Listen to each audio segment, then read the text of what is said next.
on a un tramway qui est lancé à pleine vitesse sur des rails. Si on le laisse continuer comme ça, il va tuer 5 personnes. Si on décide de réorienter cette trajectoire, on va l'orienter sur des rails et il va tuer qu'une seule personne. En cas d'urgence, qui décide? C'est toujours l'humain ou c'est l'intelligence artificielle?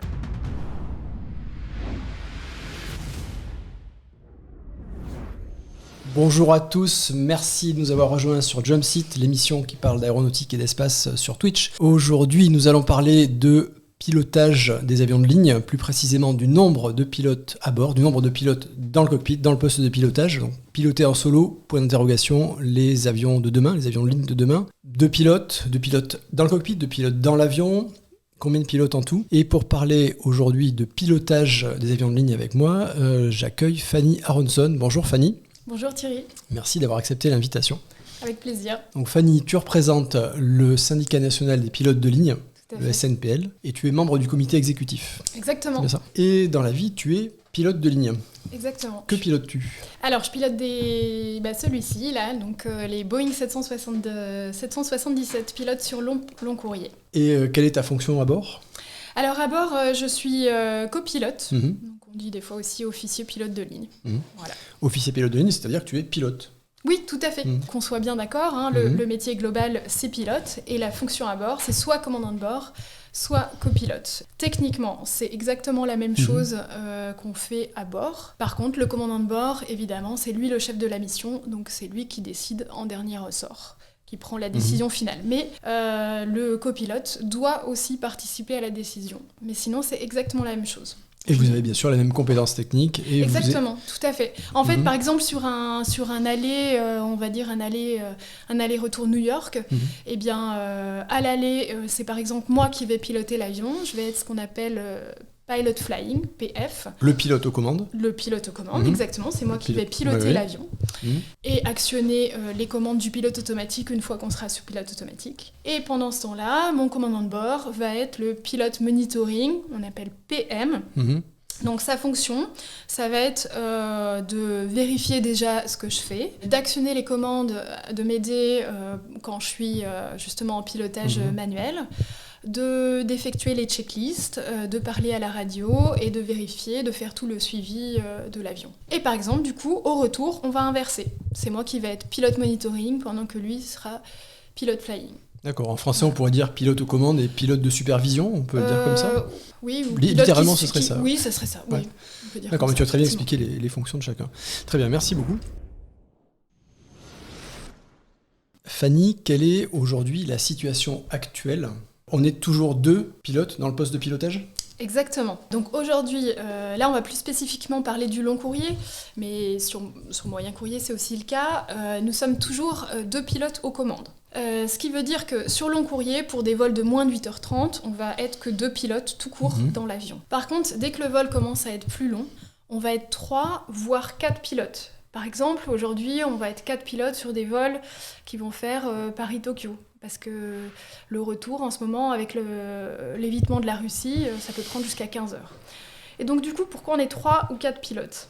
Donc, ça veut dire un commandant de bord et 2 copilotes, ou un commandant de bord et 3 copilotes. Eh bien, tout simplement parce que les vols sont tellement longs qu'il faut quand même pouvoir aller se reposer. Donc, dans ce qui s'appelle le post-repos. On a un post-repos à part pour aller prendre notre repos. Alors, ceci pourquoi ? Tout simplement parce que la phase la plus critique du vol, c'est l'approche. On peut avoir des évitements d'orage, il peut y avoir du trafic, on peut avoir à remettre les gaz, il peut y avoir toutes sortes d'événements qui font en sorte que le vol va peut-être durer bien plus longtemps ou qui va être très technique, il y a des décisions importantes à prendre rapidement. Donc c'est pour ça que pour être en pleine forme pour l'approche, quand les vols sont très longs, on a besoin d'aller se reposer en croisière. Alors, donc c'est uniquement pendant la croisière, et dans ce cas-là, on organise nos tours de repos. Quand on arrive en croisière, on va dire toi, tu vas prendre les 2 premières heures, moi les deux autres heures. Et donc, le principe, c'est qu'il y ait toujours 2 pilotes aux commandes à l'avant. Toujours. Un pilot flying, un pilot monitoring. Et s'il y a 4 pilotes à bord, donc il y en a 2 aux commandes, 1 dans le poste de repos... 2 dans le poste repos. Et 2 dans le poste repos, d'accord. Il peut y avoir 2 places dans le poste de repos. C'est ça, d'accord. Voilà, tout à fait. À partir de combien d'heures est-ce qu'on a plus de 2 pilotes? À partir de combien d'heures on en a 3 ou 4? Alors, globalement, on va dire que c'est 8h30. Après, il y a des Petite variation selon l'horaire du vol, parce que vous doutez bien qu'il y a des horaires qui sont plus difficiles que d'autres. Un départ de nuit, donc quand le rythme circadien est à son plus bas, donc des horaires difficiles, par exemple, la limite va être diminuée. Et on va déclencher un 3e pilote. 8h30, ça correspond à un transatlantique à peu près? C'est un peu plus? En fait, par exemple, les Paris-New York, ils se font à 2. Faut aller tout de suite un petit peu plus loin pour que ça soit à 3. Les vols antilles sont juste à la limite, par exemple. Oh. Voilà, donc des fois, selon les horaires moyens, on peut être à 2 ou à 3. Et dans le doute, si on sait que la rotation va être difficile parce qu'on a consulté la météo et on sait qu'à l'arrivée, il va y avoir beaucoup d'orages, donc le vol, il est probable qu'il soit rallongé, ou alors qu'on va croiser le front intertropical où il y aurait beaucoup d'orages, on va avoir des évitements très longs. Au départ de la mission, le commandant de bord peut demander un renfort d'équipage, donc un 3e pilote par exemple, même si le vol est prévu à 2. Et est-ce qu'il y a des phases de vol où on se retrouve à 3 pilotes dans le poste de pilotage? Oui, en fait, quand on est en équipage renforcé,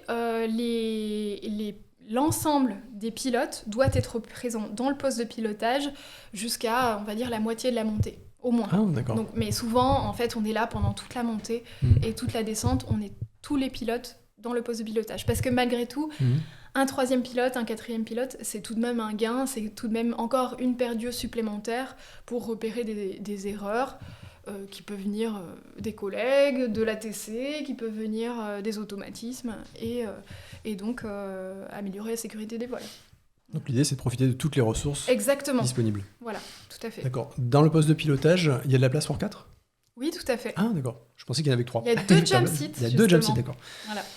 Donc on rappelle ce que c'est un jump seat au passage. Rappelle-nous que le rôle d'un jump seat, c'est ça, c'est d'accueillir un observateur, un pilote supplémentaire. Voilà, c'est un rôle d'observation. Exactement, tout à fait. Donc en bon français, c'est un strapontin, c'est ça, c'est un siège repliable. Exactement, tout à fait. C'est un strapontin, on a failli appeler l'émission strapontin, mais jump seat, ça sonnait mieux quand même. C'est plus joli, jump seat.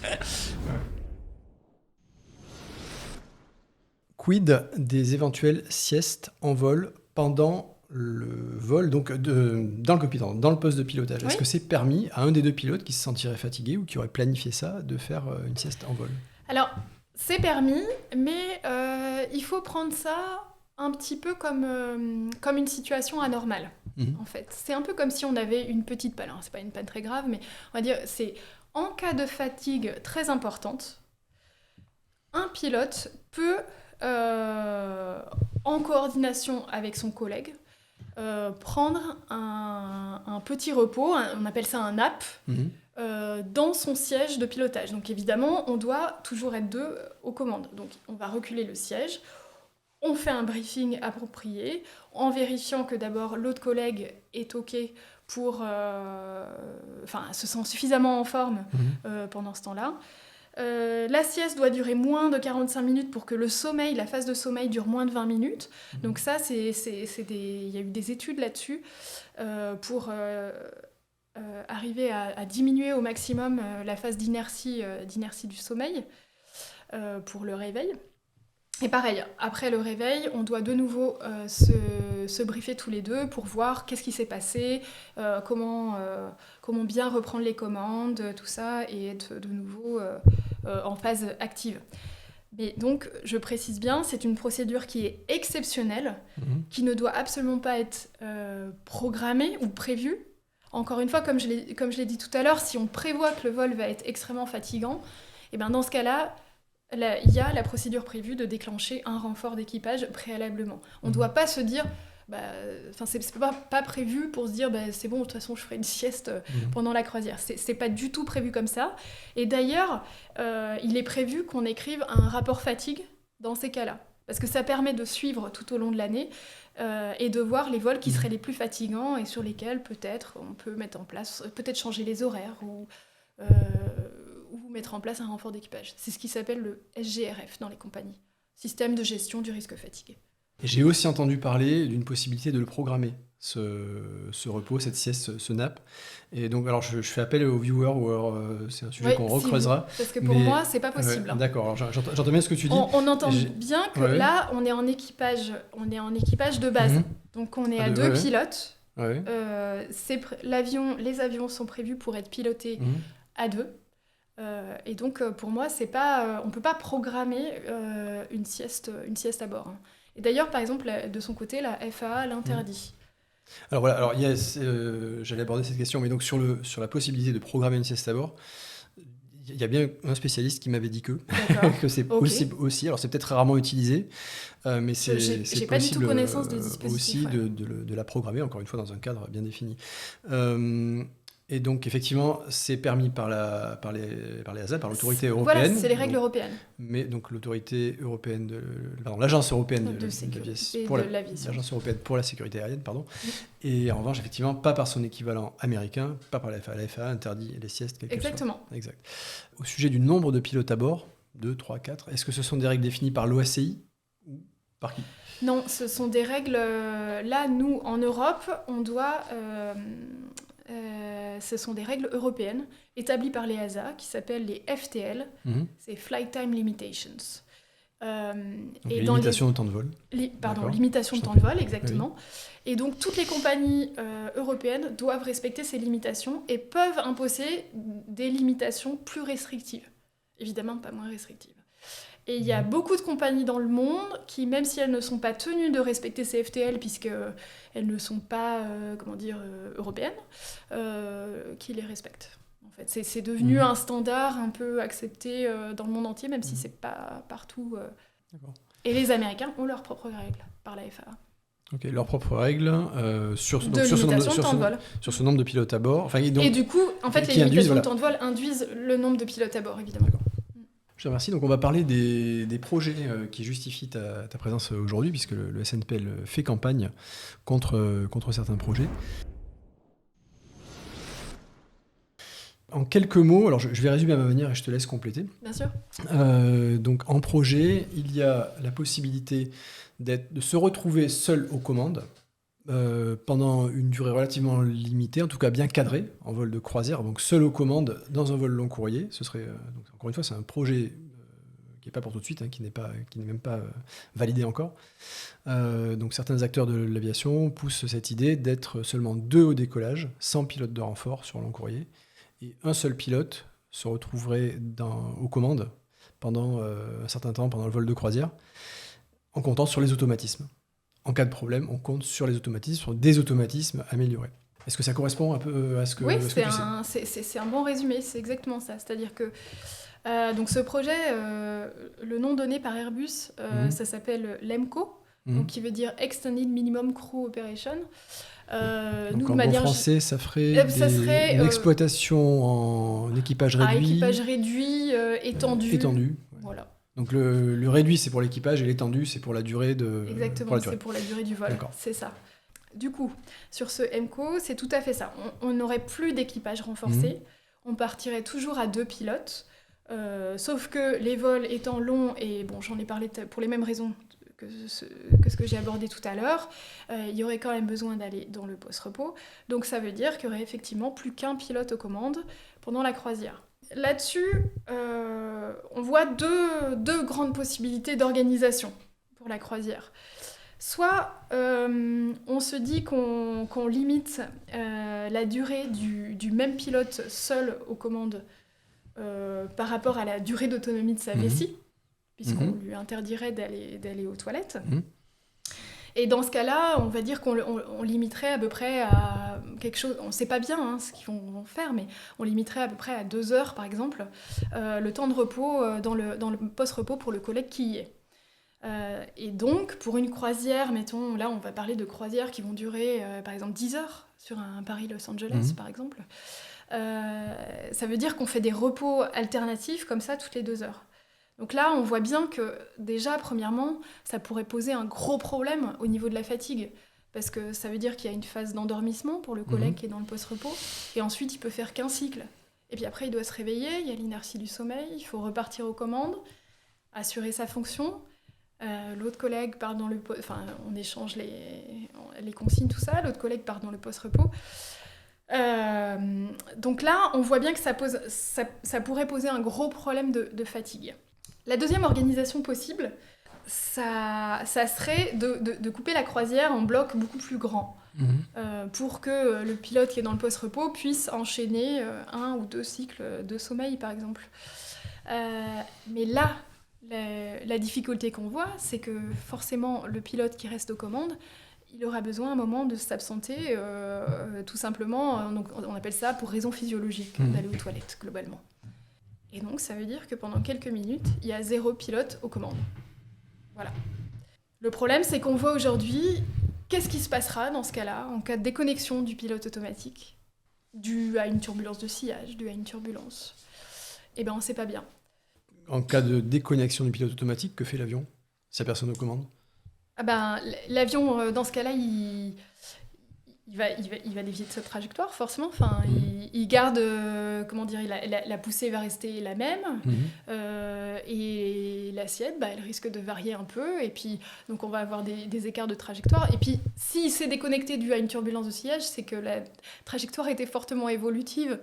Donc, ça peut être hyper dangereux. L'avion peut se retrouver dans des situations complètement anormales, ce qu'on appelle des situations d'upset, en fait. Upset, c'est-à-dire une inclinaison trop importante, exactement, par exemple. Ou une assiette beaucoup trop importante, ça veut dire un nez beaucoup trop haut ou trop bas, etc. Et personne pour le rattraper, le temps d'arriver vite et de rattraper aux commandes. En ce qui concerne Airbus, il le prévoit pour 2027. Et il y aurait par la suite, ça serait un projet sur moyen courrier qui s'appelle le SPO, Single Pilot Operation, où là, du coup, on partirait carrément qu'à un seul pilote, donc vraiment le vol solo. Ça serait plutôt prévu pour 2030. Donc, je pourrais vous en parler par la suite, mais donc, nous, on s'intéresse surtout à l'EMCO pour le moment. C'est le projet à plus court terme, même si évidemment on est contre les deux. Donc, qui pousse ces idées? Donc, tu mentionnais Airbus. Oui. L'EASA est en phase, semble-t-il, avec Airbus. Donc, l'Agence européenne de la sécurité aérienne est en phase avec Airbus. Du coup, ça, c'est peut-être en train de changer. Oui. Le directeur de l'EASA vient de changer cette année. Donc, ça a longtemps été Patrick Ky, c'est désormais exactement. Florian Guillermet. Voilà, tout à fait. Patrick Ky, lui, il était clairement en faveur, il poussait énormément pour ce projet. C'est lui qui a été, avec Airbus, qui a été à l'origine, qui a impulsé le projet au niveau de l'EASA. Et donc, il y a eu une étude de sécurité qui a été faite. Cette étude de sécurité, le rapport est sorti l'année dernière, en 2023. Et donc, qui se tenaient autour de la table, il y avait des représentants d'Airbus, des représentants de Dassault, donc on voit bien qu'ils sont aussi, ils ont aussi une part dans un projet de réduction du nombre de pilotes. Il y avait des gens de l'EASA, évidemment, et il y avait des représentants de certaines compagnies, des compagnies qu'on pourrait supposer du coup être intéressées par ce projet. Voilà. Et donc, et aussi important, nous avions aussi un représentant pilote de notre syndicat européen. Donc ça, c'est très important. On a beaucoup poussé pour qu'il y ait un représentant des pilotes pour cette étude de sécurité, parce qu'on pense que les pilotes ont quand même des choses à dire sur ce genre d'évolution. Sur quelle période s'est déroulée l'étude de sécurité ? Alors, je dirais qu'elle s'est déroulée sur à peu près 1 an. Elle a mis du temps avant de sortir pour le résultat. Et elle a été diffusée quand ou L'année dernière. D'accord. L'année dernière. Voilà. Alors, c'est une étude qui nous semble assez biaisée, en fait. Voilà. Alors, pourquoi ? Déjà parce que on voit bien, je l'ai expliqué avant, que la mise en place de l'EMCO, ça va avoir énormément de conséquences sur le repos et la fatigue, la gestion de la fatigue. Ça a aussi des conséquences, évidemment, sur... on parle d'humain, donc on parle de médical. Il y a énormément de conséquences sur l'aéromédecine, par exemple, en cas d'incapacité, qui pourrait faire ça, éventuellement, être tout seul à bord. Et donc, notre expert pilote a toujours demandé un expert fatigue et aéromédecine. Ça lui a toujours été refusé. Donc, aucun expert fatigue ou aéromédecine n'a participé à l'étude de sécurité de l'EASA. Ça, déjà, on trouve que c'est un point qui nous semble très grave. Alors, on va approfondir ces points-là. Je voulais juste, pour bien cadrer le sujet, donc reparler des échéances envisagées. Oui. dont j'ai l'impression que l'urgence a diminué, si on peut dire. Enfin, il y a un moment où, il y a 2-3 ans, où dans un document de l'AESA, il était clairement question de 2025, puis 2025, puis 2027 ou 30, je ne sais plus. Mais enfin, bon, c'était vraiment des échéances très proches en matière d'EMCO, donc d'exploitation prolongée en équipage réduit. Des échéances très proches pour passer à un seul pilote en croisière sur certains vols long courrier. Et bon, là, on est en 2024. Manifestement, ça ne se fera pas en 2025. Sinon, on le saurait en termes de réglementation, ce serait déjà clair. Oui. Ces acteurs-là sont peut-être en train de temporiser, ou est-ce que c'est le changement à la tête de l'AESA qui ralentit un petit peu l'allure ? Alors, à ma connaissance, on reste sur un agenda pour 2027, donc c'est quand même malgré tout du court terme. Effectivement,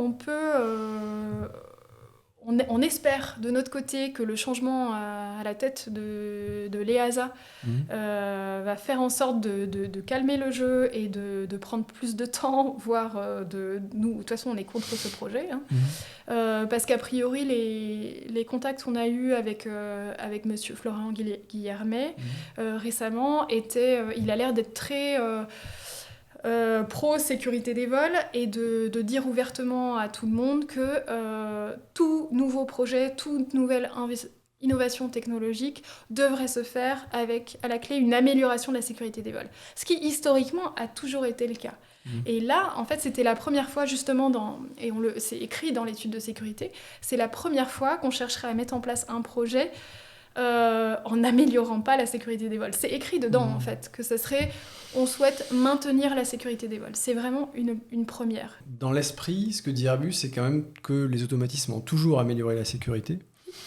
Et pour préciser un petit peu ce que tu disais aussi sur la présence de Dassault dans l'étude, Dassault, effectivement, avec le Falcon 10X, qui est le plus gros Falcon jamais construit, donc le plus gros avion d'affaires de chez Dassault jamais conçu, qui est en cours de mise au point, qui n'a pas encore volé, mais qui est en cours de mise au point. Effectivement, Dassault irait plus loin encore dans les automatismes dans le cockpit pour permettre, si la réglementation l'autorise, un seul pilote en vol de croisière, l'autre pilote restant dans le poste de pilotage et prenant du repos sur un siège qui, lui, s'allongerait davantage que les sièges actuels. Et alors ce que dit Dassault, c'est que de toute façon, même si la réglementation n'évolue pas, même si la réglementation reste sur 2 pilotes à bord, 2 pilotes dans le cockpit en permanence, les automatismes permettraient une amélioration de la sécurité. Tout ça pour dire que c'est quand même un problème, c'est quand même une question très européenne. Oui et non, en fait, effectivement, beaucoup de choses se passent en Europe parce qu'il y a l'EASA et que l'EASA était pionnière il y a quelques années. Encore une fois, je ne sais pas si c'est toujours le cas. Mais on suppose qu'il est probable que si c'était mis en place, que l'EMCO serait plutôt mis en place dans d'autres régions du monde, en fait, en premier lieu. On voit bien, par exemple, une compagnie comme Singapour, peut-être, comme Cathay. On n'en est pas sûr, hein. Là, je fais des conjectures. Monsieur Patrick Ky est maintenant membre du comité exécutif de Singapore Airlines. Donc, on pourrait imaginer ce genre de choses dans des pays peut-être moins regardants, avec des réglementations peut-être plus souples que chez nous. Pas sûr que ça arrive en Europe en premier. En premier, d'accord. C'est ça. Peut-être. Quid des motivations, donc des entités qui poussent ces idées de réduire le nombre de pilotes à bord. Est-ce que ce sont des motivations économiques ? C'est ce que suggèrent Elliott Beer et Frank May. En fait, déjà, si dans l'étude de sécurité, on dit que la volonté n'est pas d'améliorer la sécurité des vols, qu'est-ce qu'on peut en déduire ? Que donc c'est une volonté commerciale, en fait. Que du coup, le but de ces innovations est donc de vendre plus d'avions. Ce qui se passe aujourd'hui, c'est que, comme vous le savez, Boeing est quand même en situation assez difficile. Et donc, ça serait un saut technologique énorme pour Airbus. Ça serait une manière de vendre plus d'avions. Oui. Donc, pour nous, c'est ça le gros problème. C'est qu'on veut mettre en place ces concepts-là pour des très mauvaises raisons. Puisque c'est pas pour améliorer la sécurité des vols. Alors, que dit la campagne à laquelle le SNPL participe ? Alors, c'est une campagne mondiale, hein, c'est ça ? Exactement. C'est un sujet sur lequel on est d'accord. Les pilotes, les syndicats de pilotes du monde entier sont d'accord sur ce point, sur le fait que la suppression d'un pilote ou de 2 pilotes dans l'avion, suppression de l'équipage renforcé, ce projet-là, va complètement à l'encontre de la sécurité des vols. Alors, est-ce qu'il y a un slogan pour la campagne Oui, tout à fait. Au niveau international, c'est Safety starts with 2. Voilà. La sécurité, ça commence avec 2 pilotes. Ça commence à 2. C'est ça, ouais. On trouvait que ça sonnait pas forcément hyper bien en français. Ouais. C'est pour ça que nous, en français, on a dit la sécurité demande 2 pilotes aux commandes. Et que ça soit bien clair aussi, là c'est un point important à préciser, nous ce qu'on demande, c'est pas 2 pilotes, c'est 2 pilotes aux commandes. Parce que souvent, en fait, Airbus, voire Dassault, les constructeurs de manière générale vont dire non mais soyez rassurés, vous allez être 2 pilotes dans l'avion. Oui, sauf qu'il n'y en aura qu'un seul aux commandes et qu'il y en aura un autre dans le post-repos. Et ça, nous, c'est pas du tout ce qu'on veut. Premièrement, parce que, donc, comme je vous ai expliqué, à bord, nous avons des fonctions. Donc, pilot flying, pilot monitoring. Et donc, en fait, un premier concept très important pour nous, c'est ce qui s'appelle le cross-check, ou la vérification mutuelle. C'est-à-dire qu'en fait, on sait qu'un humain, même s'il est pilote, qu'il a été formé, qu'il est expérimenté, et ben, malgré tout, un humain, ça peut faire des erreurs. Donc un humain tout seul, c'est pas forcément toujours très bon. Ça fait des erreurs parce que c'est fatigué, etc., pour plein de raisons. Pour des raisons de surcharge cognitive, il peut y avoir plein de raisons. Donc c'est pour ça que nous sommes 2. Parce qu'à 2, son collègue peut vérifier, peut entendre quelque chose de différent et donc rattraper des erreurs. Alors les erreurs, ça peut venir d'où ? Ça peut venir soit du collègue pilote, soit des automatismes. Et donc, pour nous, le cross-check, c'est un concept qui est hyper solide et c'est ça, aujourd'hui, qui fait que la sécurité des vols est si bonne. En fait, il y a un point là-dessus qui est assez important, c'est que depuis très longtemps, on dit l'humain est responsable de 60% des accidents. Alors, c'est tout à fait vrai. Pourquoi ? De un, parce que déjà, les pilotes c'est la dernière plaque de la sécurité. Donc ça, c'est la première raison. Alors, plaque au sens dans le diagramme de des plaques de James Reason. Oui, je ne sais pas si vous en avez entendu parler. Voilà, les viewers, vous en avez peut-être entendu parler, c'est peut-être un peu tard pour trouver une illustration, mais on peut dire que c'est le dernier filet de sécurité. Exactement, c'est une très bonne définition. Les pilotes sont le dernier filet de sécurité. Voilà, c'est ça. Il y a quelque chose d'assez important, c'est que souvent... Donc on met en valeur ce 60% par exemple d'erreurs humaines, mais on ne pense pas à tout ce qui se passe aujourd'hui pour que les avions se posent en toute sécurité. Et aujourd'hui, on est à des niveaux de sécurité qui sont tellement bons, je crois qu'a priori l'aviation civile est plus de 10 000 fois plus fiable, plus sûre que la voiture par exemple. Par kilomètre passager Oui, c'est ça. Et donc du coup... Comment on en est arrivé là ? Eh bien, on en est arrivé là parce que justement, il y a 2 pilotes qualifiés aux commandes, il y a 2 humains et des automatismes. C'est-à-dire que nous, on est tout à fait en faveur des automatismes. Les automatismes nous aident énormément, allègent notre charge de travail, vont nous permettre de faire des vols longs, de faire des vols compliqués dans des zones qui peuvent être très chargées. Et c'est grâce à ça, mais du coup, grâce au cross-check. Si on n'a plus qu'un humain, le problème, c'est qu'il n'y a plus personne pour vérifier ce qu'il fait, et peut-être qu'il va faire des erreurs. Il y a aussi un autre facteur, c'est que parfois en vol, on dit souvent que la croisière, c'est des phases de moindre activité. C'est vrai, parfois, mais c'est pas toujours le cas. Premièrement, de manière assez nominale, ce qui peut nous arriver en croisière, ce qui arrive assez régulièrement, c'est qu'on peut avoir des passagers malades, par exemple. Donc dans ce cas-là, il y a beaucoup de choses à gérer.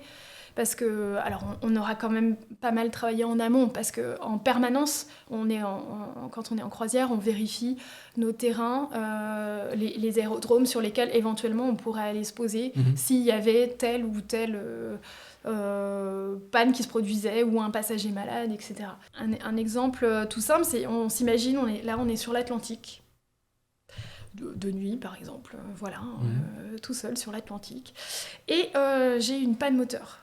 Et ben, quand on est en croisière à assez haute altitude, en cas de panne moteur, une des premières choses qu'il va falloir faire, c'est qu'il va falloir descendre. Pourquoi ? Parce que le plus important, c'est de garder la vitesse. La vitesse, c'est la vie. Voilà, que l'avion ne décroche pas. Donc il va falloir descendre. Sauf que si l'avion descend, et donc on va on va peu à peu orienter vers la trajectoire pour aller vers un terrain de déroutement. Donc on descend parce que sur un seul moteur, l'avion l'avion n'arrive plus à maintenir son altitude de croisière. D'accord. En fait, à basse altitude, il arriverait à rester en palier, mais à haute altitude, comme on fait aujourd'hui, je ne sais pas si je parle en niveau, on appelle ça le niveau par exemple 360, c'est des niveaux assez classiques qu'on a, donc ça fait 12-13 km d'altitude. L'avion ne va pas arriver à tenir son palier. Donc il va d'abord falloir le mettre en descente. Bon.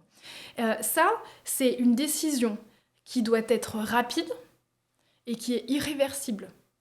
Parce qu'une fois qu'on a mis l'avion en descente et qu'il est en panne moteur, il va falloir orienter la trajectoire et selon là où on est, peut-être qu'on va mettre 3 heures avant d'atteindre le premier terrain. Donc là, on parle de vol sur un moteur. De vol sur un moteur, oui, tout à fait. Donc cette décision-là, elle aura été irréversible, puisqu'il n'y aura plus que ce terrain-là sur lequel on pourra se poser, là, on parle bien d'une situation d'urgence, voire de détresse, je parle d'un cas grave. Et donc, vous imaginez, c'est-à-dire qu'avec ce projet d'Airbus, en fait, il va falloir qu'on prenne une décision irréversible, lourde de conséquences, dans un temps très faible, très court, tout seul. On est tout seul. Puisque le temps que notre collègue arrive, qu'on le réveille, donc il va y avoir de l'inertie du sommeil. Aujourd'hui, les EASA estiment l'inertie du sommeil à peu près à 35 minutes sur des repos assez longs, puisqu'on sera dans ce cadre-là, sur des vols longs. 35 minutes. Donc ça veut dire que notre collègue, en fait, il arrive et il n'est pas encore opérationnel. Donc on ne sait pas bien s'il va arriver à prendre une décision cohérente, tout ça. Et puis en fait, de toute façon, il aura fallu déjà la prendre.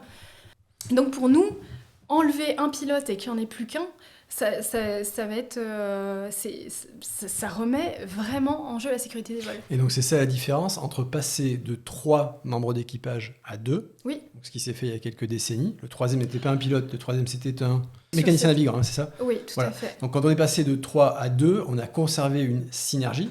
Puisqu'il y avait plus d'un être humain, il y avait 2 humains, il y a toujours 2 humains. Oui. Donc on est passé d'une situation, on a gardé une situation de synergie, et là on passerait à une situation où aucune synergie entre 2 humains n'est possible. Exactement, c'est tout donc, à fait ça. Donc passer de 3 à 2 et passer de 2 à 1, c'est pas du tout la même chose. Voilà, alors quand on dit de 3 à 2, c'est bien qu'on avait supprimé le mécanicien navigant parce qu'on avait amélioré les automatismes. Mais là, à ce niveau-là dans l'histoire, déjà on n'avait pas supprimé un pilote, c'était un mécanicien navigant, même s'il avait une plus-value importante, mais ce n'était pas un pilote. Et on a maintenu exactement cette synergie. Donc là, en fait, la marche, elle serait beaucoup plus importante. Ça n'a juste rien à voir comme évolution. Fab Morlon qui nous dit, salut Fab Morlon, faire confiance aux automatismes, c'est assez contradictoire avec ce qu'on apprend en formation pratique. On vérifie constamment que le pilote auto ne fait pas n'importe quoi. Mais c'est ça. Tu veux réagir, Fanny ? Mais c'est exactement ça. C'est-à-dire, c'est ce que je disais dans le cross-check. Le cross-check, il n'est pas seulement entre les deux pilotes. Le cross-check, la vérification mutuelle. La vérification mutuelle. Pas seulement entre les deux pilotes. C'est pas seulement entre les deux pilotes, c'est aussi envers ce que fait l'automatisme.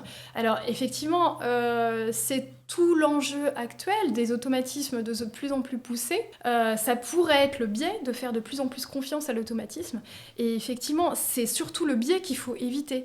Parce qu'il faut continuer à le comprendre et à le vérifier, parce qu'un automatisme est faillible.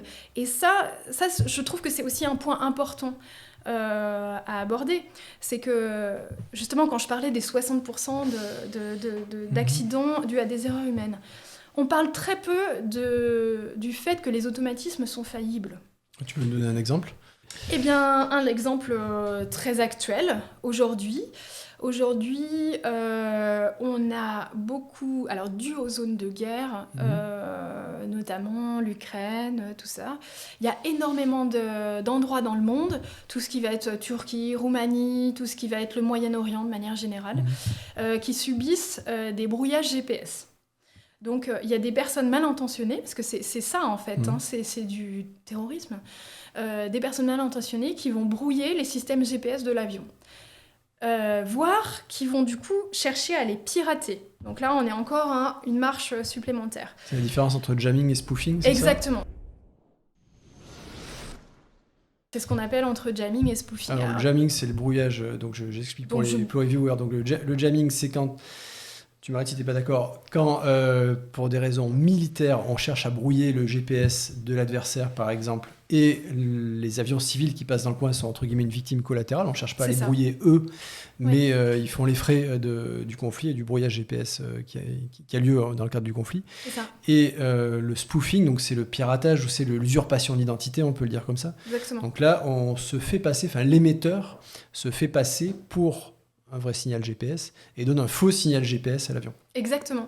Donc là, c'est un exemple d'un automatisme sur lequel on croit pouvoir compter et qui finalement n'est pas si fiable. Exactement, c'est tout à fait ça.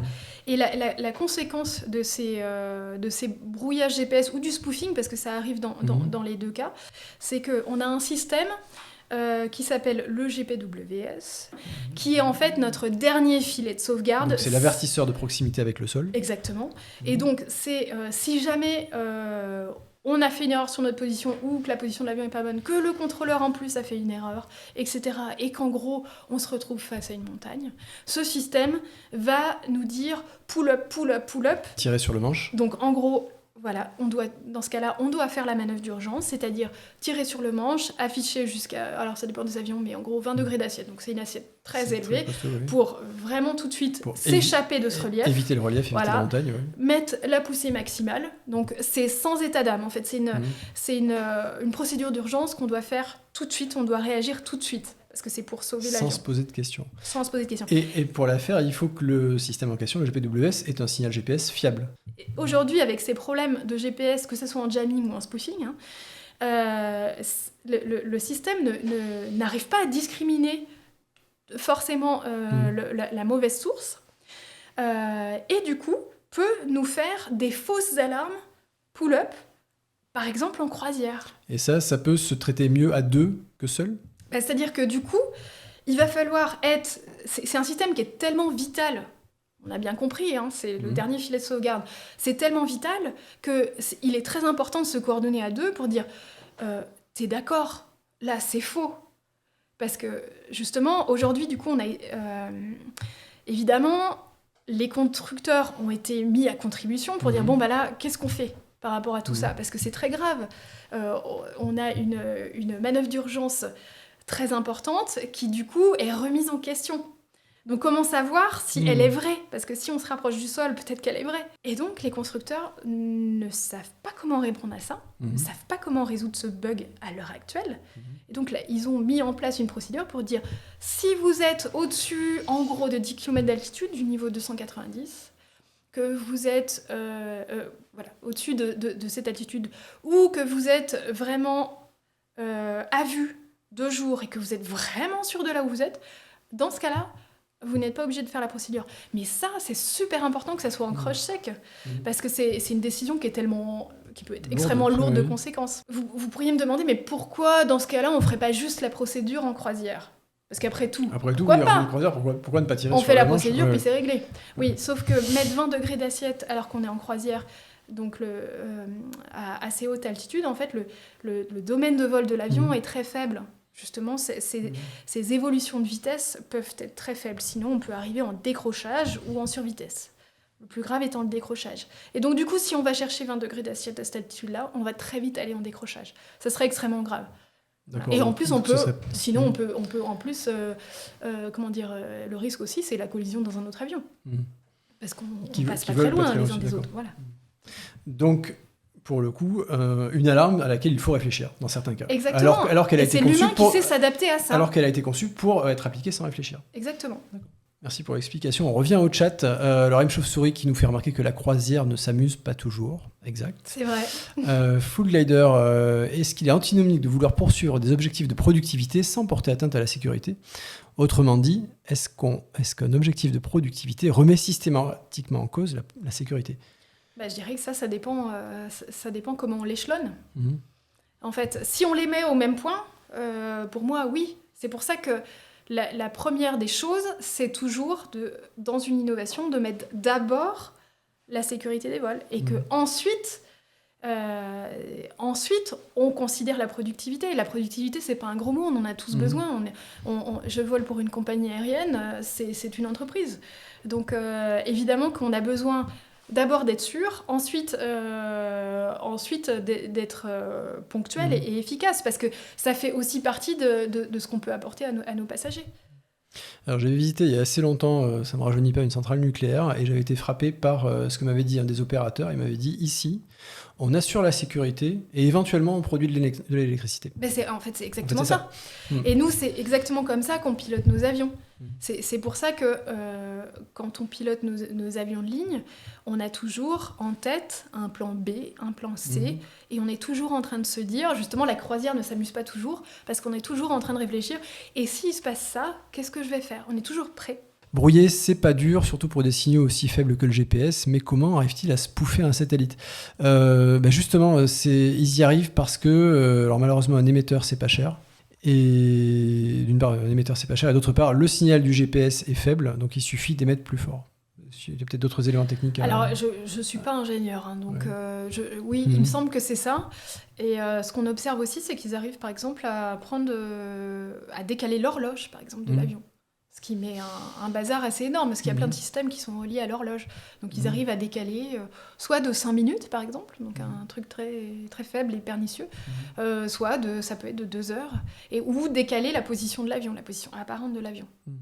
Alors, je tiens quand même à rassurer les gens, hein, c'est qu'aujourd'hui, dans un avion de ligne, peut-être pas la totalité, mais presque la totalité des avions de ligne, il y a des systèmes qui sont autonomes, puisqu'on a toujours les centrales à inertie dans l'avion. Et heureusement, parce que c'est ça qui fait en sorte que... Du coup, on se repose là-dessus plutôt que sur le GPS. Disons que la centrale à inertie, au moins on sait on peut pas en prendre le contrôle. Voilà. Rappelle-nous en quoi ça consiste, ce sont des gyroscopes, c'est ça ? Exactement. Non, maintenant c'est laser. Pardon, laser. C'est une centrale laser. Mais le problème, c'est que c'est moins précis que le GPS. D'accord, donc beaucoup moins précis. C'est un instrument de navigation ou une base pour les instruments de navigation, donc qui se fondent sur du laser. C'est ça. Et c'est un instrument qu'on doit recaler de temps en temps, mais de moins en moins souvent, je crois. On peut plus. En fait, une fois qu'on est en vol, on peut plus recaler. Le problème, c'est qu'il se recale, on le recale à chaque fois, donc au sol avant de partir. Ça fait partie de nos actions. Mais une fois qu'on est en l'air, on appelle ça la dérive. Elle dérive peu à peu. Donc sur des vols très longs, au bout d'un moment, elle a quelques nautiques, donc quelques kilomètres d'écart. Elle dérive. Et ça, on peut le voir en fait. On peut mettre la position de l'avion sur nos écrans et on peut voir la position émanant des différents systèmes. Donc on a la position du GPS, la position de la centrale inertielle et la position due aussi aux balises de radionavigation. Alors, voilà, on s'aide aussi de ça. On peut toujours se fonder sur ces balises au sol de radionavigation. S'il y en a. Quand alors effectivement la tendance c'est plutôt à les supprimer. Ouais, et puis on fait des vols au-dessus de la mer. Oui. Balises au sol. Voilà. D'accord. Quand on est au-dessus du sol, donc ces balises, il y a le VOR, le DME. Voilà, le plus précis, c'est ce qui s'appelle un recalage DME. Oui, donc le DME, c'est la distance. Distance un recoupement measuring. de deux distances qui arrive à faire un point et donc une position. DME pour Distance Measuring Equipment, donc équipement des mesures de la distance. Tu disais tout à l'heure que vous êtes tout à fait en faveur, les pilotes en général, vous êtes tout à fait en faveur des automatismes. Oui. Vous appréciez les automatismes. Alors je vais en décrire un et j'aimerais avoir ton avis là-dessus. Donc c'est sur l'Airbus A350, ça a été introduit sur le -1000, je pense que maintenant c'est sur tous les 350 qui sortent de chaîne. C'est la descente automatique d'urgence. Oui. Et c'est en cas de dépressurisation de la cabine, de l'avion. La dépressurisation, on rappelle ce que c'est. C'est le cas où de l'air s'échappe. Enfin, en tout cas, la cabine n'a plus assez d'oxygène, a moins d'oxygène que prévu. Le système qui maintient la pression à l'intérieur de la cabine fonctionne mal. Donc soit c'est subi au sens soudain, soit c'est soudain. Explosif, voilà, on s'en rend compte tout de suite. C'est là que les masques tombent et que les passagers sont censés utiliser ces fameux masques dont on apprend à se servir pendant le briefing de sécurité. Et les pilotes descendent très rapidement pour retrouver une altitude où on peut respirer naturellement. Et puis il y a le cas où c'est plus insidieux. Sur un vélo, on dirait que le pneu a une fuite lente, une crevaison lente. Et là, on s'en rend pas compte. Et ça a été d'ailleurs aussi le cas ça a donné lieu à un accident il y a quelques dizaines d'années. Olympic Airways. Donc là, on s'en rend pas compte et on perd connaissance sans s'en rendre compte.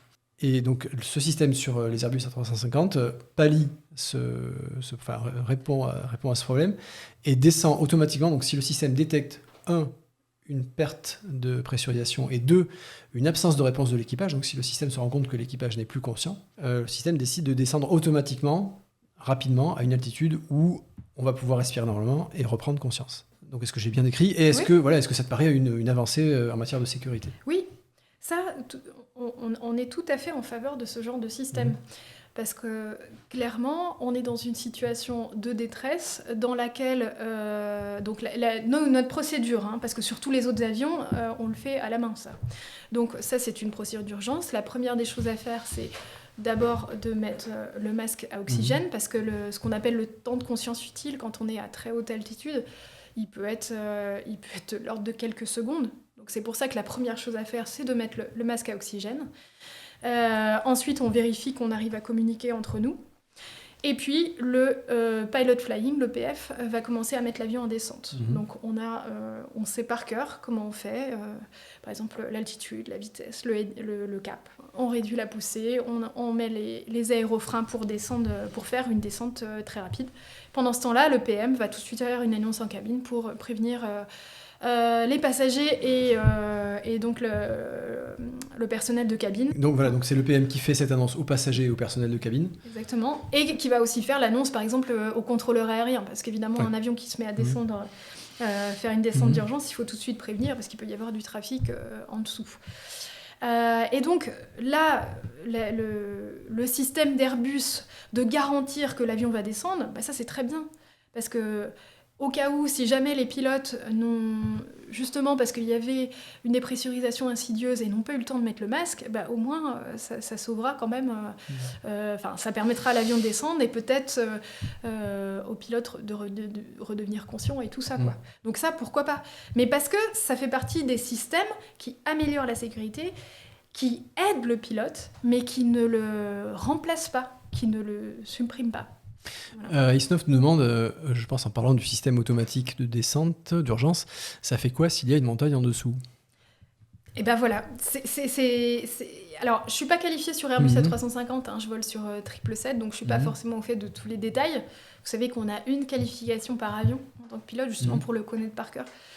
Mais justement, encore une fois, ça appuie notre message. C'est pour ça qu'il faut deux pilotes. Qu'il faut deux humains pour justement avoir un regard critique, prendre du recul sur ce que fait l'automatisme. Je pense que le cas auquel Isnov fait allusion, c'est le cas où les pilotes sont inconscients. Donc, descente automatique d'urgence. Ça fait quoi, c'est une montagne en dessous? Alors, je connais pas exactement ce système-là, s'il va. Je pense qu'il devrait faire un palier. Mais c'est pour ça que les pilotes sont aussi là pour vérifier justement qu'il n'y a pas une montagne en dessous. Adapter l'altitude de rétablissement. Et là, on parle du cas où ils sont inconscients. Oui, bien sûr. Ouais. Je pense que le système a dû prévoir le fait de faire un rétablissement à plus haute altitude. Mais ce que je peux compléter aussi, c'est que chaque ligne est étudiée aussi de manière à anticiper les altitudes de rétablissement, à voir quelle trajectoire on va faire si jamais il y a des montagnes qui sont plus hautes. Parce que normalement, le rétablissement, c'est environ 3 km, 3 km 5, c'est 10 000 pieds, par défaut, on va dire. Donc, en fonction des altitudes de sécurité autour de l'avion, on va l'adapter. Est-ce que ce problème de dépressurisation, que ce soit insidieuse ou soudaine, est-ce que c'est arrivé dans les années récentes? Des dépressurisations, oui, ça arrive. Ouais. Bien sûr. Oui. Alors là, par exemple, le cas du Boeing qui a perdu sa porte, ça a été une dépressurisation. Maintenant, je crois que c'est arrivé. Ça a causé une dépressurisation. Bien sûr. Ouais, ça a causé une dépressurisation puisque ça fait un trou dans l'avion, donc effectivement, ça crée une dépressurisation. Maintenant, celle-là, à ma connaissance, elle a eu lieu. Enfin, en tout cas, c'était en basse altitude. Je ne sais plus si c'était à 5000 pieds. C'était au départ. Ils étaient remontés. Voilà. Ouais. Donc là, du coup, c'est pas très grave parce que le delta de pression est très faible entre la cabine et l'extérieur. Donc, ils n'ont pas eu besoin de faire une descente d'urgence puisqu'ils étaient déjà en dessous de l'altitude de rétablissement, en fait, pour pouvoir respirer. Si on reparle des technologies proposés par les promoteurs du pilotage solo des avions de ligne. Donc, pour l'instant, ceux qu'on connaît, c'est principalement Airbus, l'AESA a confirmé, et Dassault. Est-ce qu'on sait ce qu'ils proposent comme technologie pour passer à un seul pilote? Alors, un seul pilote en croisière, je le rappelle pour les viewers qui nous rejoindraient. Alors, oui et non, en fait. Premièrement, il y a énormément de secrets industriels. Donc on ne sait pas tout et Airbus et Dassault font en sorte de quand même avancer plutôt cachés. Ils ne nous ont pas encore dévoilé tout leur projet par rapport à ça. Ce qu'on sait, c'est qu'a priori, il y avait plusieurs projets qui voulaient développer. Il y avait par exemple le projet Dragonfly, donc sur un déroutement qui se ferait de manière automatique. Ça, c'est le projet d'Airbus. Ça serait plutôt le projet d'Airbus, voilà. Donc c'est un projet de démonstration technologique qui a eu lieu, je ne sais plus quand il s'est terminé, mais qui a eu lieu ces dernières années. Donc effectivement, pour un déroutement automatique, pour que l'avion puisse se poser, en imaginant qu'aucun pilote ne soit conscient ou ne soit capable de le faire. Donc un déroutement automatique pour que l'avion aille jusqu'à se poser. Exactement, c'est ça. Depuis l'altitude de croisière. Depuis l'altitude de croisière, tout ça. Et en prenant en compte des évitements d'orage, des choses comme ça. Nous, ce qui nous convient pas dans ce projet, c'est que d'une part, il a été créé en dehors d'un contexte opérationnel. En fait, il faut savoir que souvent les avancées technologiques on consulte pas forcément des pilotes opérationnels pour les mettre en place. On les essaye pas forcément avec des pilotes opérationnels. C'est les pilotes d'essai, mais les pilotes d'essai, ils sont très bons, aucun problème, mais ils n'ont pas forcément fait de ligne. Et donc en dehors du contexte opérationnel, qu'est-ce que ça veut dire ? Ça veut dire qu'aussi on vole partout dans le monde.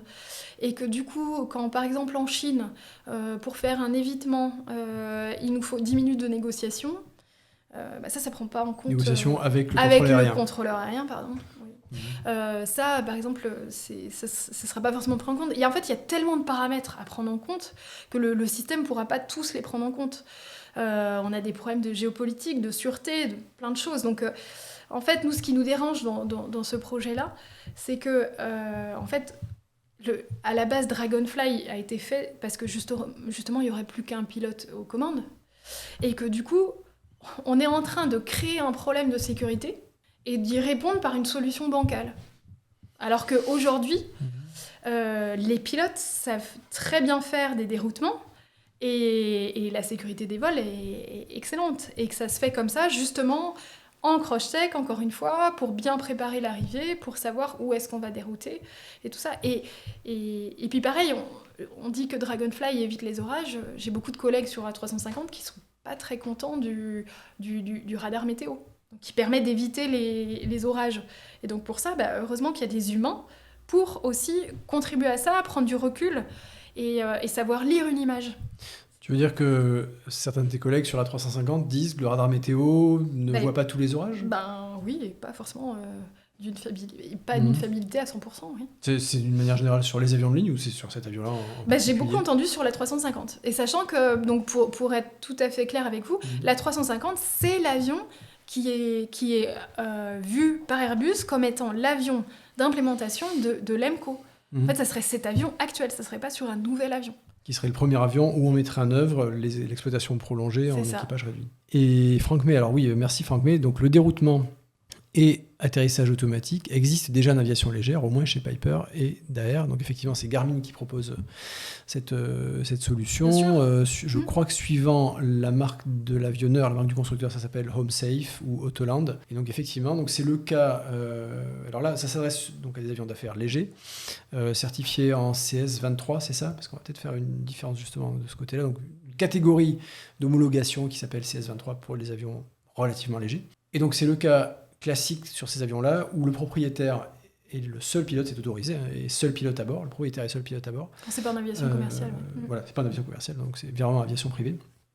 Le pilote, c'est le propriétaire, il est seul à bord. Alors, il est seul à bord, pardon. C'est le seul pilote à bord, et il a avec lui des passagers. Il fait un malaise, il perd connaissance, ou il n'est plus en capacité de piloter, et grâce à ce système évoqué par Franck May, un passager peut appuyer sur un bouton rouge avec écrit HomeSafe ou quelque chose comme ça, et ce bouton va déclencher une série d'actions automatiques, y compris des contacts avec le contrôle aérien, et ramener l'avion au sol en toute sécurité sur un terrain d'aviation repéré au préalable.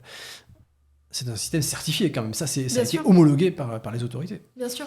Maintenant, alors premièrement, comme tu évoquais là, donc c'est la certification CS23.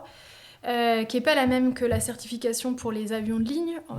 En gros, la limite, elle se fait à 19 passagers. Donc au-delà de 19 passagers, là, on passe sur des CS25, où la certification est bien plus lourde, parce que le niveau de sécurité attendu est aussi bien plus élevé. Le niveau de sécurité dans un avion de ligne est bien plus élevé que dans des avions, même des avions d'affaires, des avions plus légers, que dans de l'aviation privée, de manière générale. Et encore une fois, alors oui, par exemple, ça contacte l'ATC, tout ça. Je peux vous citer des zones dans le monde, quand on passe, par exemple sur nos vols pour aller à La Réunion. On passe par une zone qui est devenue très étroite, due au conflit militaire de part et d'autre. Donc ça va être tout le couloir qui va concerner l'Érythrée. Donc on doit éviter le Soudan d'un côté, on doit éviter l'Arabie Saoudite de l'autre côté. Donc l'Érythrée, Djibouti, l'Éthiopie. On a des couloirs à respecter qui sont étroits, où tous les avions passent à cet endroit-là. Et par exemple, on sait, on a beaucoup de rapports, donc de rapports de retour d'expérience de pilotes sur le fait que le contrôle aérien peut être assez déficient, c'est-à-dire qu'on n'arrive pas à les contacter, par exemple. Donc, on n'arrive pas à contacter le contrôleur aérien. Exactement. Et donc du coup on peut utiliser d'autres systèmes pour essayer de les contacter. On a des systèmes par satellite, des systèmes de différentes fréquences, HF, VHF, enfin selon voilà. Et donc tout ça, des systèmes comme ça, est-ce que ça saura s'adapter à tous ces paramètres? Il y a tellement de paramètres à gérer. Aujourd'hui, ça nous semble beaucoup plus facile de les gérer justement par des pilotes, parce que sinon, en fait, pourquoi on pourrait dire, mais dans l'automatisme, on va les mettre tous ces paramètres. Oui, mais dans quelle mesure un constructeur va toujours, en mettant en place un nouveau système, va toujours peser une balance, on en parlait tout à l'heure, entre sécurité, coût, et du coup productivité. Si un incident a une probabilité d'occurrence très très faible, peut-être que le constructeur va pas mettre en place de procédure par rapport à ça. J'ai un exemple que tout le monde connaît. L'amérissage dans l'Hudson. Là, c'était a priori 2009. Alors aidez-nous le chat, on pense que c'est 2009 moi aussi, il me semble. Voilà, vous pouvez nous aider. Et donc il s'agit d'un Airbus A320. Exactement, un Airbus A320 qui décolle de New York. Et, quel aéroport de New York? Je crois que c'était JFK, il me semble. Il me semble que c'était JFK. Donc l'aéroport principal de New York, qui décolle. Et en montée, il ingère des oies, donc des très gros volatiles, et ce, dans les deux moteurs. Du coup, les deux moteurs s'éteignent de manière presque simultanée. Double extinction réacteur. À l'époque, il n'y avait pas de procédure prévue par Airbus en cas de double extinction moteur, parce qu'on disait ça ne peut pas arriver. En fait, c'est pas que ça peut pas arriver, c'est que la probabilité d'occurrence était tellement faible, donc c'était pas imprévisible, mais c'était tellement peu probable que Airbus n'avait pas mis en place de procédure. Bon. Sauf que là, qu'est-ce qui s'est passé ? Du coup, les deux pilotes se retrouvent avec un avion, un planeur. Voilà. En Airbus A320. Donc l'équipage a remarquablement bien réagi. Ils sont revenus à leur passé justement de pilote d'aviation légère, comme on fait en aviation légère pour faire un encadrement. D'abord la vitesse, et puis on va chercher à se poser quelque part, tout en essayant de rallumer au moins un des réacteurs. Dans cet événement-là, ils ont décidé très vite de se poser dans l'Hudson parce qu'ils ont considéré qu'il n'y avait pas de piste utilisable. Je crois qu'ils ont considéré un moment l'aérodrome de Teterboro, qui est un aérodrome d'aviation d'affaires, mais ils se sont dit qu'en fait, ils n'y arriveraient pas. Donc, ils ont considéré l'amérissage. Et là où ils ont fait un travail remarquable, c'est que dans le métier de pilote, c'est très rare qu'on ait besoin d'être créatif. D'habitude, la sécurité des vols, elle est vraiment assurée par le fait de respecter les procédures. On doit rester dans le cadre, et c'est ça qui fait en sorte qu'on est si sûr. Là, dans ce cas-là, il n'y avait pas de cadre. Donc ils ont eu besoin d'être créatifs. Donc ils sont revenus à leur expérience, et ils ont en fait créé la procédure. C'est-à-dire la vitesse, essayer de redémarrer le réacteur, démarrer l'APU, l'Auxiliary Power Unit, pour alimenter les commandes, pour pouvoir sortir les volets, pour Donc pouvoir ça, réduire la vitesse. C'est une petite source d'énergie qui au moins a Voilà, permis c'est de notre maintenir... petit moteur qui est situé dans la queue de l'appareil. Et, Alors moteur au sens c'est juste c'est générateur. c'est un réacteur, hein. Oui, Non, d'accord. non, c'est un... Oui, c'est juste pour bien préciser par rapport au viewer. Mais ça va pas faire de la poussée. Il ne s'agit pas de pousser, Voilà. non, il s'agit d'alimenter des systèmes électriques Exactement. et autres. C'est ça, qui vont permettre par exemple alors ça dépend des avions, mais qui vont permettre par exemple de sortir les volets de manière... parce qu'en gros, si on amérit, le but c'est de réduire au maximum la vitesse pour pouvoir arriver à poser l'avion. Donc D'où pour ça, l'importance il de faut sortir les volets. de sortir au maximum les volets, de pas sortir le train par exemple. Et donc ça, ils ont réussi à créer cette procédure. Et même si au début, juste après cet accident, il y a eu beaucoup de remises en question de ce qu'ils ont fait. Et puis finalement, c'est prouvé aujourd'hui qu'ils ont fait, que c'est grâce à eux que l'avion a été sauvé. Et aujourd'hui, du coup, à partir de ça, la procédure a été mise en place chez les constructeurs, que ce soit Airbus ou Boeing. Et aujourd'hui, on s'entraîne au simulateur sur des double extinction moteur et on fait comme ça. Et là, manifestement, d'après toi, seule la présence de 2 humains à bord a permis de sauver l'avion disons et ses occupants. Alors, avec des si, c'est toujours compliqué de refaire le monde, mais là, dans une situation de telle urgence, il y a une charge de travail qui est absolument énorme. Parce qu'il y en a un qui va être complètement accaparé à piloter l'avion, puisque là, on parle il n'y a plus de pilote automatique, il ne fonctionne plus. Donc il y a un des pilotes qui est complètement accaparé à piloter l'avion dans des lois de pilotage en plus qui sont dégradées, donc il est plus difficile à piloter que d'habitude. Il faudrait peut-être plus le compenser, le trimer. Et l'autre va avoir aussi, le pilote monitoring va avoir une charge de travail énorme pour prévenir le contrôleur, pour dire qu'il va falloir des secours, pour essayer de redémarrer le réacteur. Donc un redémarrage des réacteurs. Ou de vérifier, parce qu'il y a beaucoup d'avions sur lesquels le redémarrage est automatique, heureusement, mais pour vérifier que ça marche, peut-être qu'il ne marche pas. Et pour sortir les volets, pour préparer la cabine, pour dire attention, on va faire un atterrissage d'urgence, préparez-vous. Donc un cas non prévu où les pilotes ont su ce qu'il fallait faire, ont su trouver une marche à suivre. Et ceci dit, il y a aussi du monopilote en aviation commerciale, en dessous de 19 places, Beech 1900, Caravane, etc. Ça reste de l'aviation de ligne. Moi, il me semblait que la réglementation européenne, c'était, quel que soit le nombre de passagers, on a 2 pilotes. Non, en effet, il y a du monopilote sur du moins de 19 passagers. C'est tout à fait vrai. En aviation commerciale. D'accord, très bien. Franck, tu avais raison. Mais pareil, on n'est pas forcément dans le même cadre et la sécurité des vols n'est pas la même. Et on n'évolue pas forcément on va pas forcément en Chine ou dans des zones un peu compliquées, quoi. On avait Discus qui nous disait bonjour, concernant l'automatisation, si accident / incident, si pas de responsable à bord, humain, personne morale, qui est le responsable juridique? Ah oui, très bonne question. Très intéressant, ça. Est-ce le fabricant ou l'exploitant? Effectivement, s'il n'y a pas de pilote à bord, oui, alors qui est responsable? Tout à fait. En termes juridiques, alors ça c'est pour un éventuel procès après un incident ou un accident. Et seul, ça doit être l'enfer absolu. Alors oui, hors simplement charge de travail, savoir qu'on a une personne formée et compétente à côté de soi, ça doit aider.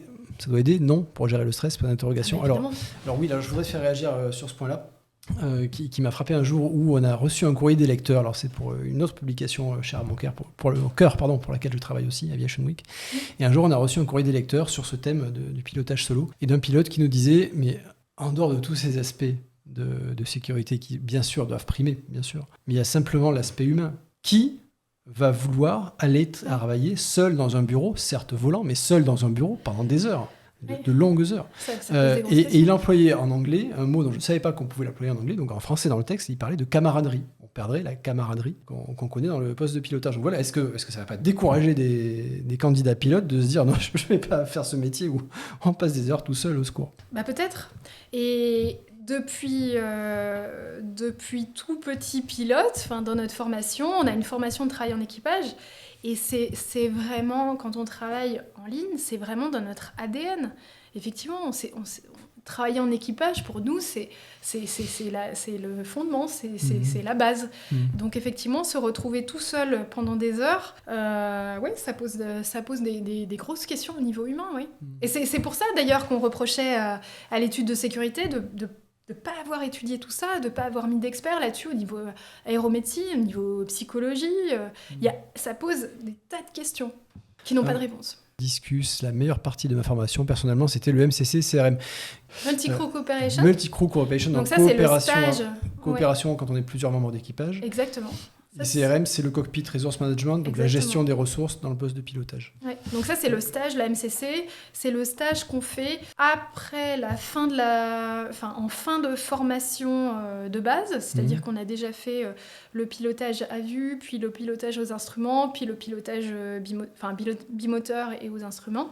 Et ensuite, donc là, c'est tout du monopilote sur des avions légers. Et là, ensuite, on passe en stage MCC pour apprendre à travailler en équipage. Parce que justement, ça s'apprend. C'est pas du tout inné. Justement pour savoir travailler ensemble. Parce qu'aussi, un aspect qui est assez important dans notre métier, mon commandant de bord, en règle générale, je ne le connais pas. Donc, c'est-à-dire que je vais le rencontrer à la préparation des vols et 1h30 après, on va faire ensemble le décollage. Donc, on va être dans une phase de vol critique parce qu'on peut il peut arriver plein de choses. On peut faire un arrêt décollage, on peut avoir une panne moteur au décollage, etc.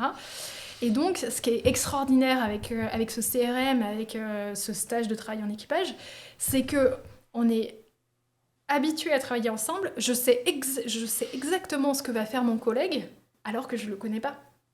Alors même si on a fait un briefing avant pour se mettre d'accord sur les particularités du jour, mais sinon, je sais exactement qu'à ce moment-là, à tel moment, il va il va contacter le contrôleur, à tel moment, il va me dire que le vario est positif et que moi je vais lui dire que le train va rentrer. Donc c'est une espèce de pièce de théâtre, mais dans laquelle on est tous interchangeables.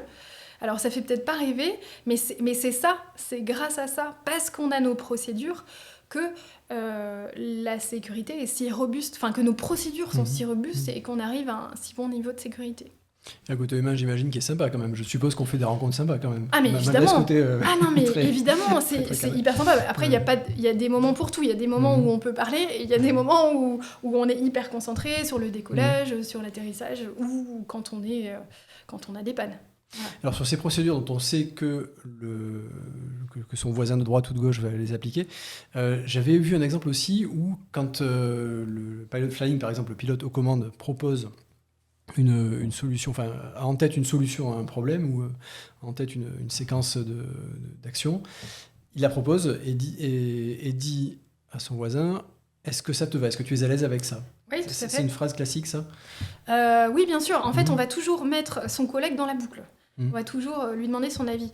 Et même de manière générale, il y a une procédure qui est d'ailleurs écrite, qui fait que quand on a une panne et quand on doit dérouler, on a un processus de décision à dérouler pour être sûr de bien peser, d'établir les faits, de bien peser les différentes options qu'on a, par exemple continuer le vol, faire un déroutement, etc. Si oui, sur quel terrain, avec les bénéfices et les risques de chaque option.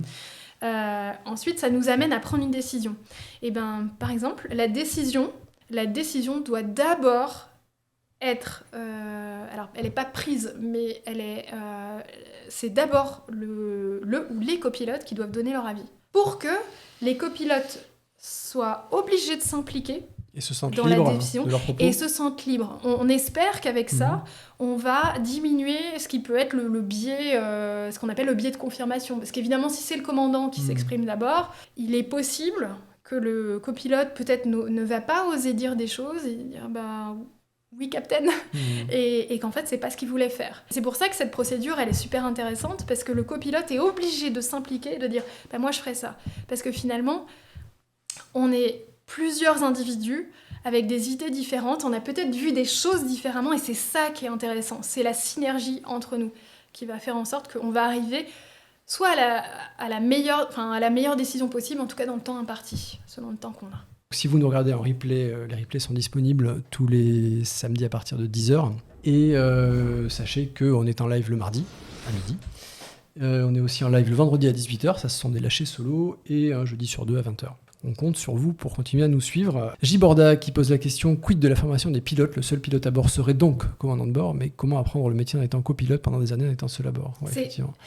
Ça fait partie pour nous, ça fait exactement partie des écueils.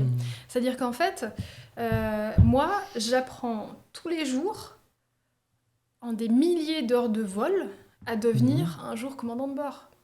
En fait, c'est ça le métier de pilote, c'est qu'on apprend pendant la formation, mais en fait, on n'a jamais fini d'apprendre et on se forme tous les jours à passer commandant. Donc effectivement, le jour où on passera commandant de bord direct, moi, ça m'inquiète un petit peu quand même. Parce que c'est des responsabilités énormes et encore une fois, c'est un métier qui ne s'apprend pas en 200 heures. C'est devenu un métier où on suit juste les procédures. Ou est-ce qu'il y a encore ce côté rêveur? Alors, je ne sais pas si tu voulais dire, Splagada française, tu voulais peut-être dire ce côté qui fait rêver du métier de pilote. Enfin bon, voilà. Est-ce qu'il y a seulement le côté métier où on suit les procédures? Non, il y a de la place pour la créativité. C'est peut-être le sens de la question. Ou je pense que c'est le sens de la question de Splagada 76. C'est un métier où on doit suivre les procédures, ça c'est certain, et c'est encore une fois c'est ça qui fait le très haut niveau de sécurité des vols, mais évidemment qu'il y a encore de la place pour le rêve. C'est encore un métier qui fait rêver les petits enfants, et heureusement, et moi je suis toujours aussi heureuse de monter dans mon avion. Pour moi ça reste magique évidemment de traverser l'Atlantique, de survoler le Groenland, d'aller dans des endroits absolument incroyables aux commandes d'un Boeing 777 ou ne serait-ce que de faire un décollage, de se dire que cet avion on le fait décoller à 340 tonnes et oui, il décolle. Je trouve que c'est extraordinaire, donc bien sûr qu'il y a toujours de la place pour le rêve. C'est certain, et c'est des avions qui se pilotent. Aujourd'hui, l'énorme majorité des atterrissages sont faits manuellement. C'est très rare qu'on fasse un atterrissage automatique, même si l'avion est capable de le faire. C'est uniquement, en gros, c'est uniquement en cas de brouillard. Pour qu'on ait suffisamment de dispo tous les deux pour observer ce qui se passe et pouvoir reprendre les commandes s'il y a besoin et que la visibilité est trop faible pour qu'on puisse le faire à la main. Mais dès qu'il y a du vent, dès qu'il y a du vent de travers, donc là on parle de limitations assez faibles sur le Boeing 777, on parle de 20 nœuds de vent de travers, donc ça fait 30-35 km/h, c'est pas beaucoup. Et bien à partir de là, de toute façon, le pilote automatique, c'est plus faire. Donc quasiment tous les atterrissages sont faits manuellement. Donc bien sûr qu'il y a encore le pilotage, et que le pilotage, il est peut-être encore plus... Alors on pratique moins aujourd'hui, parce qu'on a les automatismes, mais il est toujours aussi important, voire plus, pour justement rester dans la boucle et toujours savoir faire. Question annexe, est-ce qu'il existe encore des Mavericks? J'espère le moins possible, nous dit-il. Disons que je pense pas trop, parce que les Mavericks... Est-ce que Maverick sait travailler en équipage? Maverick, il a tendance à dire viens, je vais te montrer ce que je sais faire. Et ça, effectivement, on n'apprécie pas beaucoup. Parce que ça va complètement à l'encontre de l'esprit d'aujourd'hui, et ça c'est encore une fois, c'est sur l'humain. On dit qu'un humain, même le meilleur, le champion du monde, il sera toujours moins bon, il sera toujours moins fiable que deux humains bien formés, mais pas champions du monde. Et donc du coup on insiste vraiment là-dessus, on préfère des humains bien formés et bons bien sûr, mais pas les champions du monde. C'est très bien d'être champion du monde, mais en tout cas, ce qui est important aujourd'hui comme pilote de ligne, comme qualité, la remise en question, la communication, la mise en valeur de l'erreur, qu'on est tous capables de faire des erreurs, et l'important, c'est de les récupérer. Une question un peu à l'envers, un peu une question d'école, un truc qui n'arrivera pas, mais ça m'intéresserait quand même d'avoir ta réponse. Et si un projet, un jour, disait « on va enlever un automatisme et ajouter un pilote », que diriez-vous ? Alors on est tout à fait d'accord que ça va à rebours de l'histoire un peu, parce qu'évidemment on va beaucoup plus vers le progrès technologique. Rajouter un pilote formé, on ne sera pas contre. Par contre, il faut qu'il soit bien formé, parce que, il faut que ça soit une ressource. Vu comme une ressource, ça c'est très bien. C'est-à-dire quelqu'un qui va être capable d'avoir du coup du recul, comme notre pilote de renfort aujourd'hui. Le pilote de renfort apporte beaucoup. Parce que sur des vols très longs, il peut voir des choses que les deux autres n'auront pas vues devant, qui seront plus dans l'instant immédiat, et donc le renfort peut avoir vu d'autres choses. Donc ça apporte énormément de plus-value. Mais il faut qu'il soit bien formé, et il faut qu'il sache quand intervenir aussi, parce qu'il ne faut pas que ça soit une surcharge. Quelqu'un qui intervient alors que c'est pas le bon moment va créer des interruptions de tâches, par exemple, et donc peut-être va surcharger finalement, et va être un handicap. Donc, un pilote en plus, oui, la plupart du temps, c'est très bienvenu. On apprécie beaucoup les équipages renforcés, c'est évident. Et moins d'automatismes. Les automatismes d'aujourd'hui nous facilitent la vie, nous aident, nous allègent notre charge de travail et nous permettent justement de faire des vols longs, des vols difficiles. Donc ça, je ne serais pas forcément pour diminuer le nombre des automatismes. Ça, je pense que ça irait pas forcément dans le bon sens non plus.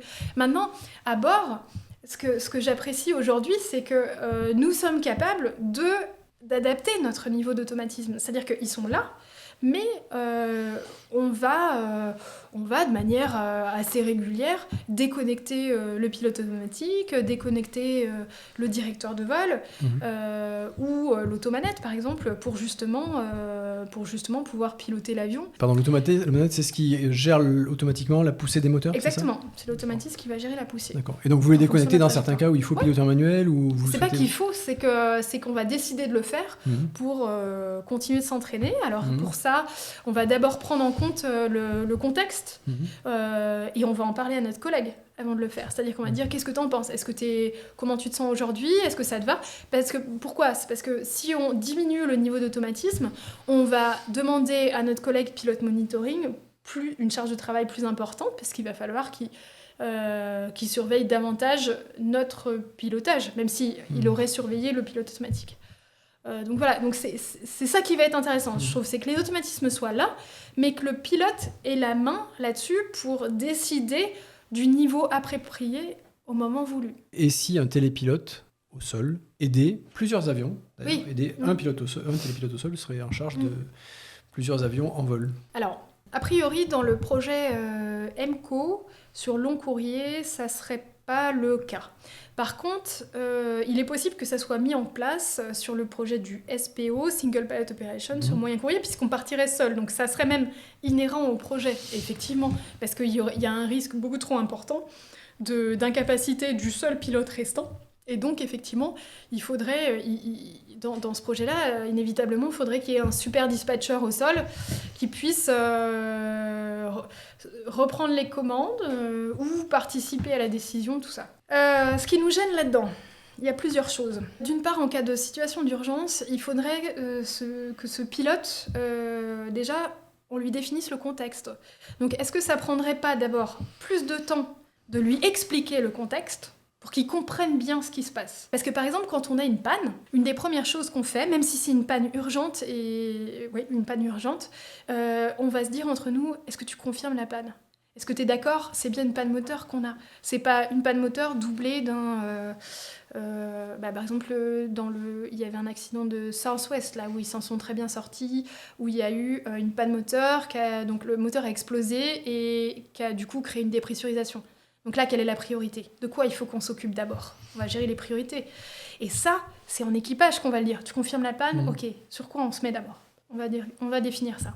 Donc du coup, s'il n'y a qu'un seul pilote, il va d'abord devoir expliquer au pilote qui est au sol, parce qu'il aura peut-être beaucoup de données, mais il n'aura pas tout.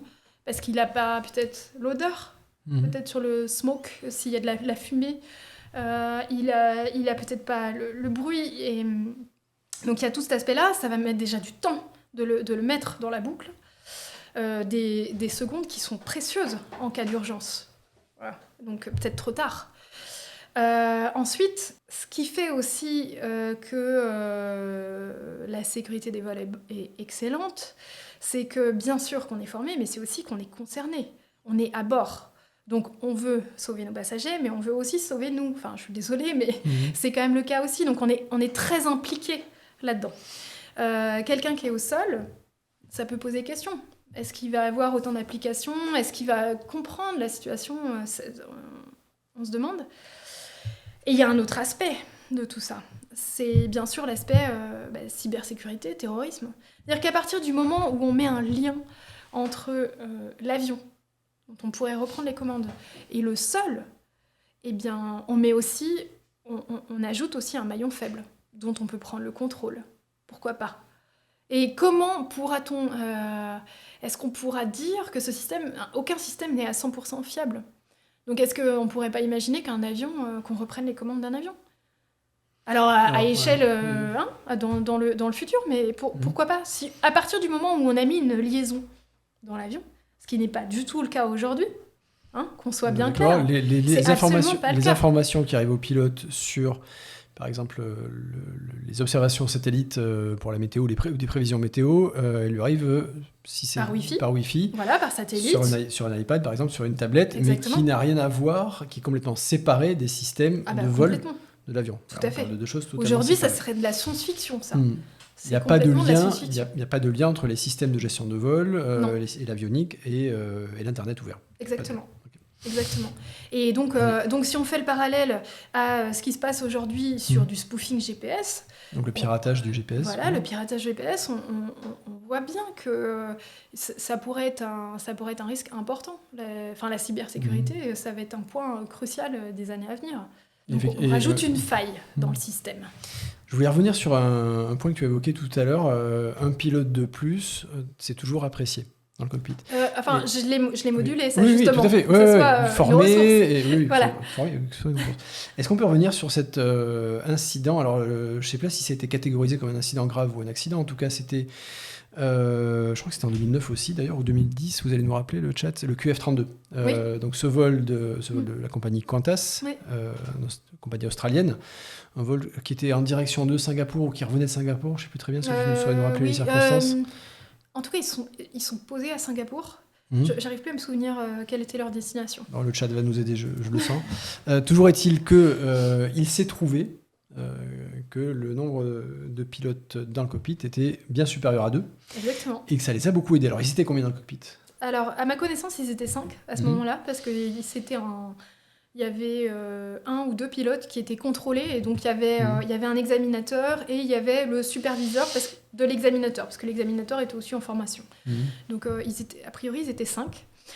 Dans cet accident, on parle d'un accident, puisqu'il y a eu des dommages sur l'avion, donc ça s'appelle un accident. Donc c'est sur un A380, un moteur qui a explosé et qui a coupé énormément de systèmes, notamment des commandes.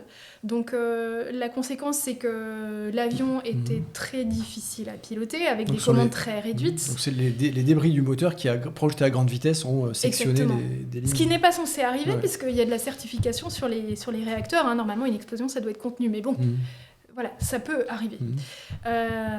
Et donc, des commandes très réduites, des fuites dans les réservoirs, ça a percé des réservoirs de carburant, etc. Donc, des conséquences énormes.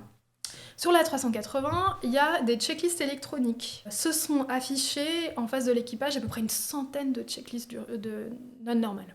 Normalement, les systèmes donnent des priorités, du coup, à certaines checklists. Sauf que là, le système, du coup, était complètement débordé. Et donc, c'est grâce à la synergie en équipage, parce que la charge de travail était tellement élevée, qu'ils ont pu bien se répartir les charges de travail et arriver... Alors d'abord, la première règle, c'est d'abord, je vole l'avion. Je fais en sorte qu'il continue de voler.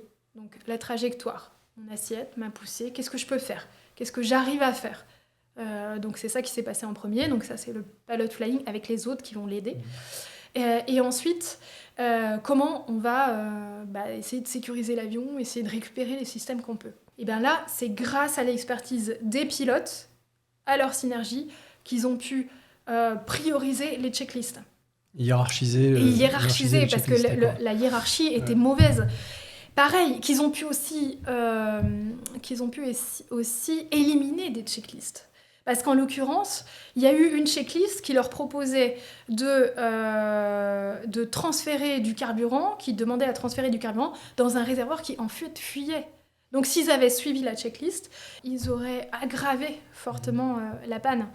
Et donc là, on voit bien que, alors c'est un cas exceptionnel, on est en situation d'urgence, on voit bien la plus-value de l'humain là-dedans et la plus-value des humains et de l'équipage qui ont pu, grâce à cette synergie, sauver les passagers et atterrir en toute sécurité l'avion. Et le commandant de bord, Richard de Crespigny, qui est quelqu'un d'absolument passionnant, je vous enjoins de regarder ses vidéos sur Internet, c'est quelqu'un de vraiment passionnant. Alors pour les gens comme moi qui sont un peu à l'ancienne, il y a un livre aussi. Exactement, il y a un livre qui est très bien fait d'ailleurs. Je pense qu'il s'appelle QF32. Oui, tout à fait. Donc je vous recommande, je pense qu'il est en anglais, mais en tout cas bon, ça doit... Ah, il est en français aussi, pardon, on le trouve en français. Ah, d'accord, très bien. Bon, alors vraiment, je vous recommande, les viewers, excellent. De lire le livre. Et donc lui, il dit... Avoir 2 humains à bord, ça n'additionne pas la compétence en fait, ça la démultiplie. Et c'est tout à fait ça. 1 plus 1, ça fait pas 2 dans un équipage bien formé. Ça démultiplie complètement les compétences. Merci pour le rappel sur le QF32, le chat qui réagit. Full Glider, à un moment, le commandant de bord a demandé à ses pilotes d'arrêter de lui dire ce qui ne fonctionnait plus. Mais qu'est-ce qui marchait encore et de se focaliser dessus. Ouais, c'est ça. Ils ont changé de perspective. Il a changé la logique. Et effectivement, j'ai entendu une conférence en live pour le coup, en vrai, de Richard de Crespini, qui est australien, malgré son nom à consonance française. Alors, d'ailleurs, il explique avec beaucoup d'humour quand il est en visite à Paris que ses ancêtres avaient quitté la France à cause des guerres de religion et des persécutions dont les protestants faisaient l'objet. Et donc il explique ça avec beaucoup d'humour. Il dit les gens à Paris sont plus sympas maintenant qu'il y a quelques siècles avec moi. Parenthèse refermée. Et donc il explique qu'à un moment il a inversé la logique et il s'est dit j'ai un avion avec assez de carburant et 3 moteurs qui fonctionnent. Qu'est-ce qu'il me reste ? Et suffisamment de commandes de vol pour le contrôler. Donc lui, il a été capable d'inverser la logique, effectivement. Enfin, lui, bien aidé. C'est bien, il a vu la bouteille à moitié pleine plutôt qu'à moitié vide. Ouais, exactement. J. Borda, qui posait la question un peu plus haut, au-delà des questions techniques, n'y a-t-il pas aussi des questions éthiques, voire philosophiques, dans ces débats ? Oui, c'est ce qu'on a brièvement abordé tout à l'heure. C'était notamment la question juridique. Qui est responsable ? Si à un moment, l'avion est entièrement autonome parce qu'à un moment, il n'y a plus de pilote à bord, parce qu'il y en avait un et puis il est parti aux toilettes, ou un... Bref, qui est responsable ? C'est une des questions. Donc, éthique, philosophique, qu'est-ce que ça t'inspire ? C'est tout à fait ça. Aujourd'hui, même si ça, c'est le côté qui fait peut-être un peu moins rêver, mais nous sommes responsables. Et on le voit dans les accidents qui peuvent avoir lieu, que c'est souvent vrai, mais les pilotes sont tenus responsables de beaucoup d'accidents. C'est parce qu'on est, encore une fois, la dernière plaque de la sécurité et que ça coûte... Malheureusement, on parle de coûts, mais ça coûte ou ça remet en cause beaucoup moins le système de remettre en cause des pilotes qu'un constructeur, qu'une autorité de régulation ou qu'une compagnie. Et encore une fois, je dis pas que les pilotes font pas d'erreurs. Les pilotes en font, bien sûr. C'est normal, tout le monde en fait. En fait, c'est des questions qui peuvent finalement s'élargir à énormément de métiers. En fait, quelle est la place de l'humain ? Quelle place on veut pour l'humain dans le futur ? En fait, même ça concerne tous les métiers qui sont sur la sécurité, peut-être dans le nucléaire, peut-être dans tout ça, où on cherche à automatiser. Et on perd parfois de vue. Je pense que ça fait de nombreuses années qu'on accuse tout le temps l'humain, qu'on oublie aussi que les humains sont faillibles, mais les automatismes sont faillibles. On en a parlé du GPS, voilà. Il y a le triste exemple du MCAS. Donc, on rappelle en quelques mots, c'était sur le Boeing 737 MAX, un système que Boeing a introduit sur cette nouvelle version. Il s'agissait de compenser le centre de gravité différent causé par les nouveaux moteurs, plus performants en l'occurrence. Et donc un système automatique dont on n'a même pas signalé l'existence aux pilotes. Oui. Initialement, oui. Donc vous avez bien entendu, les viewers. Oui. Et donc qui a causé... alors il y a un tas de facteurs. On aurait pu imaginer des pilotes mieux formés qui réagissent plus vite. Mais voilà, les pilotes n'avaient pas été formés à la peine du système. Et toujours est-il que le système a causé 2 accidents dont le nombre total de morts s'élève à plus de 350, je crois. Oui. Je n'ai plus le chiffre exact en tête. Donc voilà, système faillible, le MCAS, corrigé depuis. Corrigé depuis, oui, tout à fait. Et là, on parle d'un système qui était vital, puisque justement, c'est ça qui faisait en sorte que l'avion était stable, parce que de manière naturelle, il était instable, comme tu le disais, avec le centre de gravité. Et normalement, pour un système vital, on lui donne toujours... on l'alimente par plusieurs sources, justement pour qu'il y ait un système de vote entre les sources et pour discriminer une source qui serait fausse. Et là, sur ce système-là, ce système-là n'était alimenté que par une source, sauf que la source a été fausse. Parce que ça arrive, c'est normal aussi. Et donc là, on enfreint dans la conception un principe fondamental de la conception qui est la redondance. C'est tout à fait ça. C'est-à-dire que déjà, de base, de conception, la redondance n'était pas là sur un système vital. Et ça n'a pas été vu par la FAA, puisque à ce moment-là, les pilotes d'essai de Boeing étaient le matin avec la casquette Boeing et l'après-midi avec la casquette FAA. Et donc évidemment, quand on auto-certifie un système, on trouve toujours que notre système, il est génial.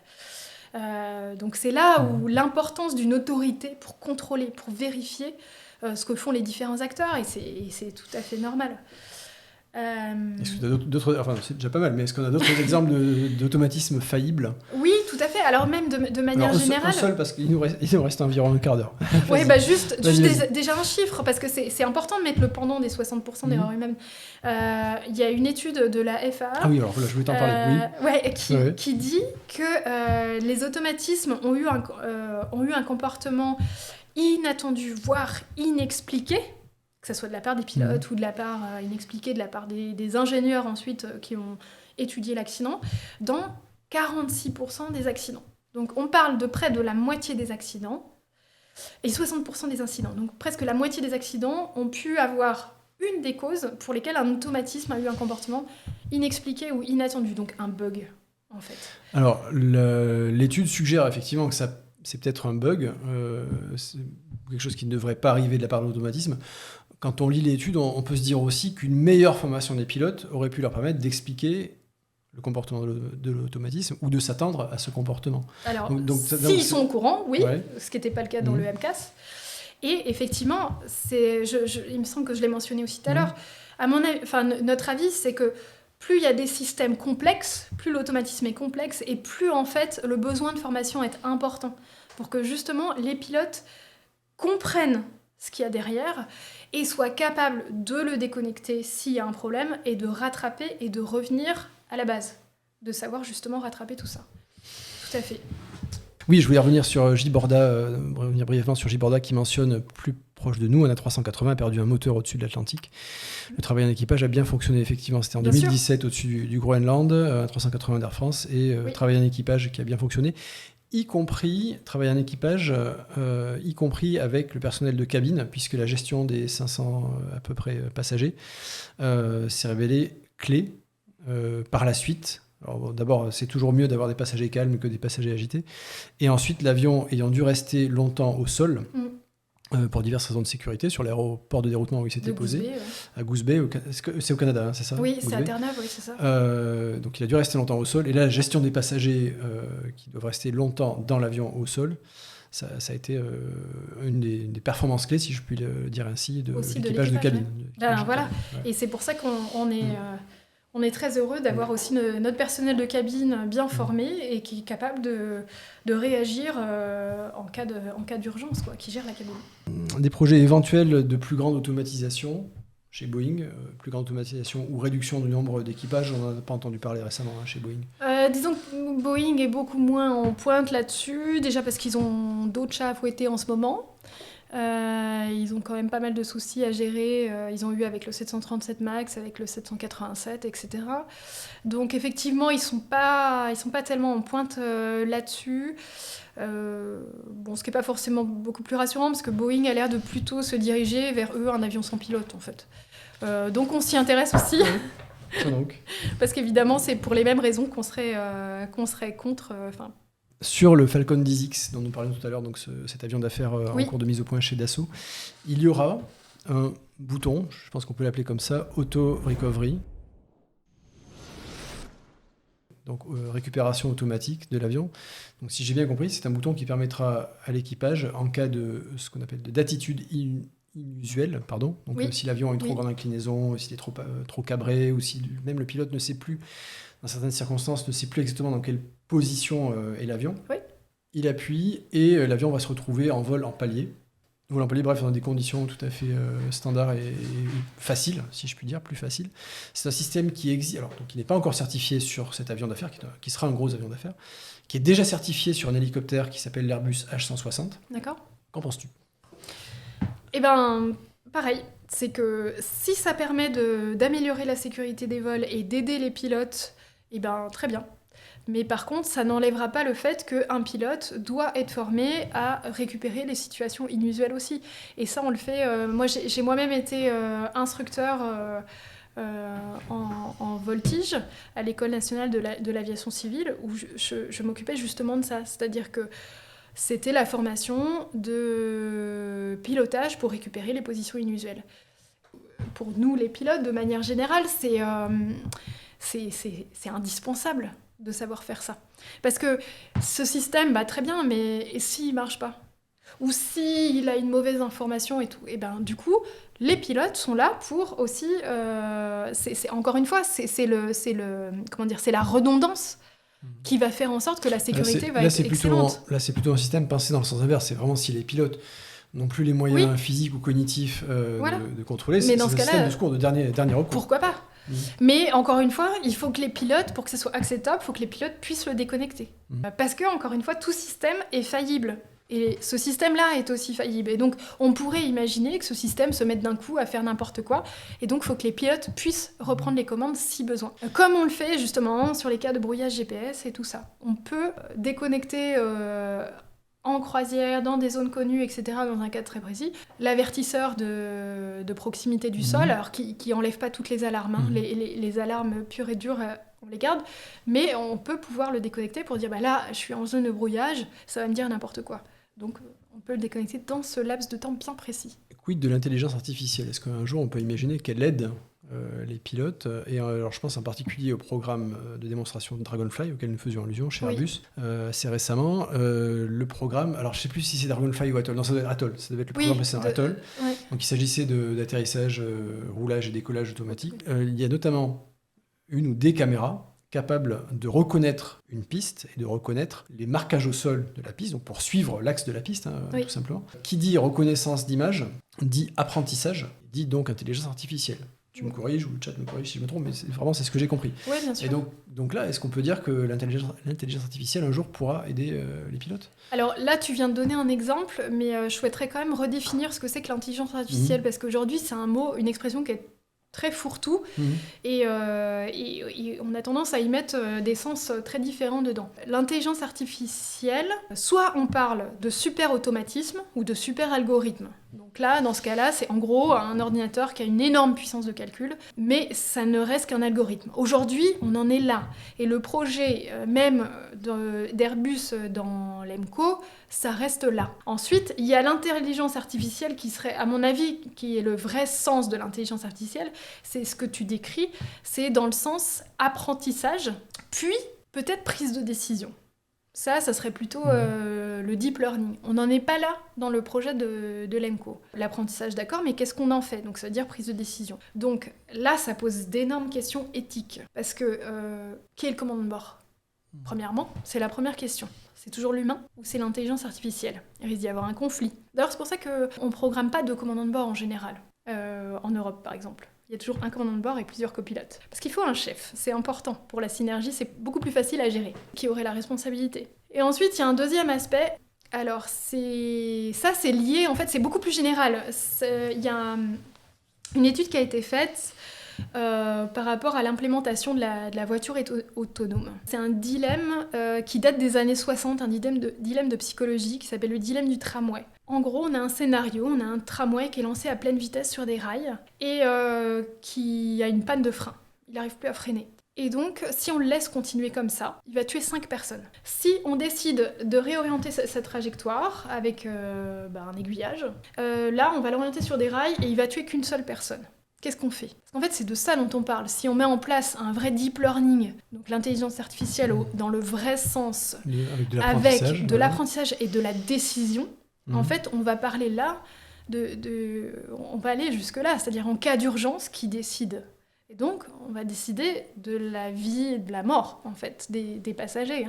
Eh bien, en fait, cette étude qui a eu des millions et des millions de répondants, elle dit qu'il n'y a pas de réponse universelle à qu'est-ce que je décide sur ce tramway. Est-ce que je le laisse aller tout droit ou est-ce que j'oriente sa trajectoire pour ne tuer qu'une seule personne ? Les réponses, a priori, sont très ethnocentrées ou plutôt adaptées à la culture. C'est-à-dire qu'il y aurait une réponse à peu près occidentale qui serait plutôt utilitariste. Oui, je préfère tuer qu'une seule personne que 5, donc je vais orienter... je vais dévier la trajectoire du tramway. ça choquerait énormément des Asiatiques, par exemple. Alors quand je dis Asiatiques, il y a plein de pays différents. La réponse asiatique, c'était de continuer tout droit. Pourquoi ? Parce que si tu changes la trajectoire, alors tu te prends pour Dieu, et donc tu changes le destin. Et donc du coup, moi je préfère ne rien faire et laisser faire le destin, parce que c'est comme ça, et je ne suis pas Dieu. Et dans ce dilemme du tramway, j'ai entendu parler aussi d'une autre différence culturelle entre certaines cultures qui préfèrent épargner, si on connaît l'âge des personnes, qui préfèrent épargner les plus jeunes, et d'autres cultures qui préfèrent épargner les plus âgés. Mais c'est ça. Et donc pas de du réponse coup, universelle. Il n'y a pas de réponse universelle. Donc ça veut dire que si on met une intelligence artificielle qui va aussi loin et qui est capable de prendre une décision, qu'est-ce qu'on lui met dedans ? Qu'est-ce qu'on lui fait apprendre ? Quel type de décision il va prendre ? Et ça, pour moi, c'est un sujet qui est très vaste et qui concerne énormément de métiers. C'est quelle est la place de l'humain là-dedans ? Et est-ce qu'on va accepter un jour que ce soit un automatisme, une intelligence artificielle qui a pris la décision de vie et de mort ? On va en profiter pour aborder un autre thème qui est celui de la place insuffisante des femmes dans le monde aéronautique en général. Place que je qualifierais de désespérément insuffisante. Les pourcentages n'augmentent guère, les pourcentages dans les cockpits ou dans les écoles d'ingénieurs n'augmentent guère. Donc Fanny, tu me disais que ça se décide notamment dès la plus petite enfance. Il y a des choses qui se font dès la plus petite enfance. Qu'est-ce que le secteur aéronautique rate pour avoir aussi peu de femmes ? Eh bien, pour moi, justement, c'est plus large que le secteur aéronautique. C'est que... Alors, il y a plein de facteurs, on est bien d'accord, donc il y a aussi des paramètres aéronautiques. Mais pour moi, la réponse, elle est surtout dans l'éducation, justement, des jeunes enfants. Justement, pour leur donner des rêves et leur donner toutes les possibilités qu'ils puissent faire ce qu'ils veulent. Et aujourd'hui, j'observe que l'éducation reste... malgré tous nos efforts, reste assez genrée. Et par exemple, j'ai une petite fille de 4 ans et demi, et l'autre fois, à la bibliothèque, elle a emprunté un livre que j'ai trouvé assez incroyable. Donc c'est une collection qui est très récente, on ne parle pas de Martine, on ne parle pas des années 70 ou 80, qui s'appelle Petit garçon. Et ben petit garçon, il est... Alors c'est très bien, ils expliquent bien le métier de pilote, parce qu'il y a petit garçon pilote de Canadair, pilote d'hélicoptère, pilote d'avion, donc c'est très bien. Mais à chaque fois, c'est que des petits garçons, hein. Les pilotes, c'est que des petits garçons. Alors on a les camions de pompiers aussi, c'est que des garçons. Et alors, vous allez me demander, mes petites filles, alors qu'est-ce qu'elle fait, petite fille ? Eh ben je vous assure que c'est fou. Mes petites filles, elles jouent à la poupée. Ou petite fille, elle fait le ménage. Il y a petite fille fait le ménage aussi. Alors il y a quand même petite fille et médecin, mais en fait c'est pas petite fille et médecin, c'est petite fille joue au médecin. Ou joue au vétérinaire. Ou joue au vétérinaire, voilà, c'est quand même aussi, assez extraordinaire. Donc petite fille joue quand il s'agit d'un métier, alors que petit garçon, lui, il est pilote de Canadair. C'est ça, donc voilà. Alors c'est l'avion de chasse Attends, je remets mes lunettes, c'est l'avion de chasse d'Elias. Ah bah oui, c'est un garçon, bien sûr, Elias. Alors je dis pas évidemment, toujours mettre des filles, toujours... Bon, ok, bien sûr.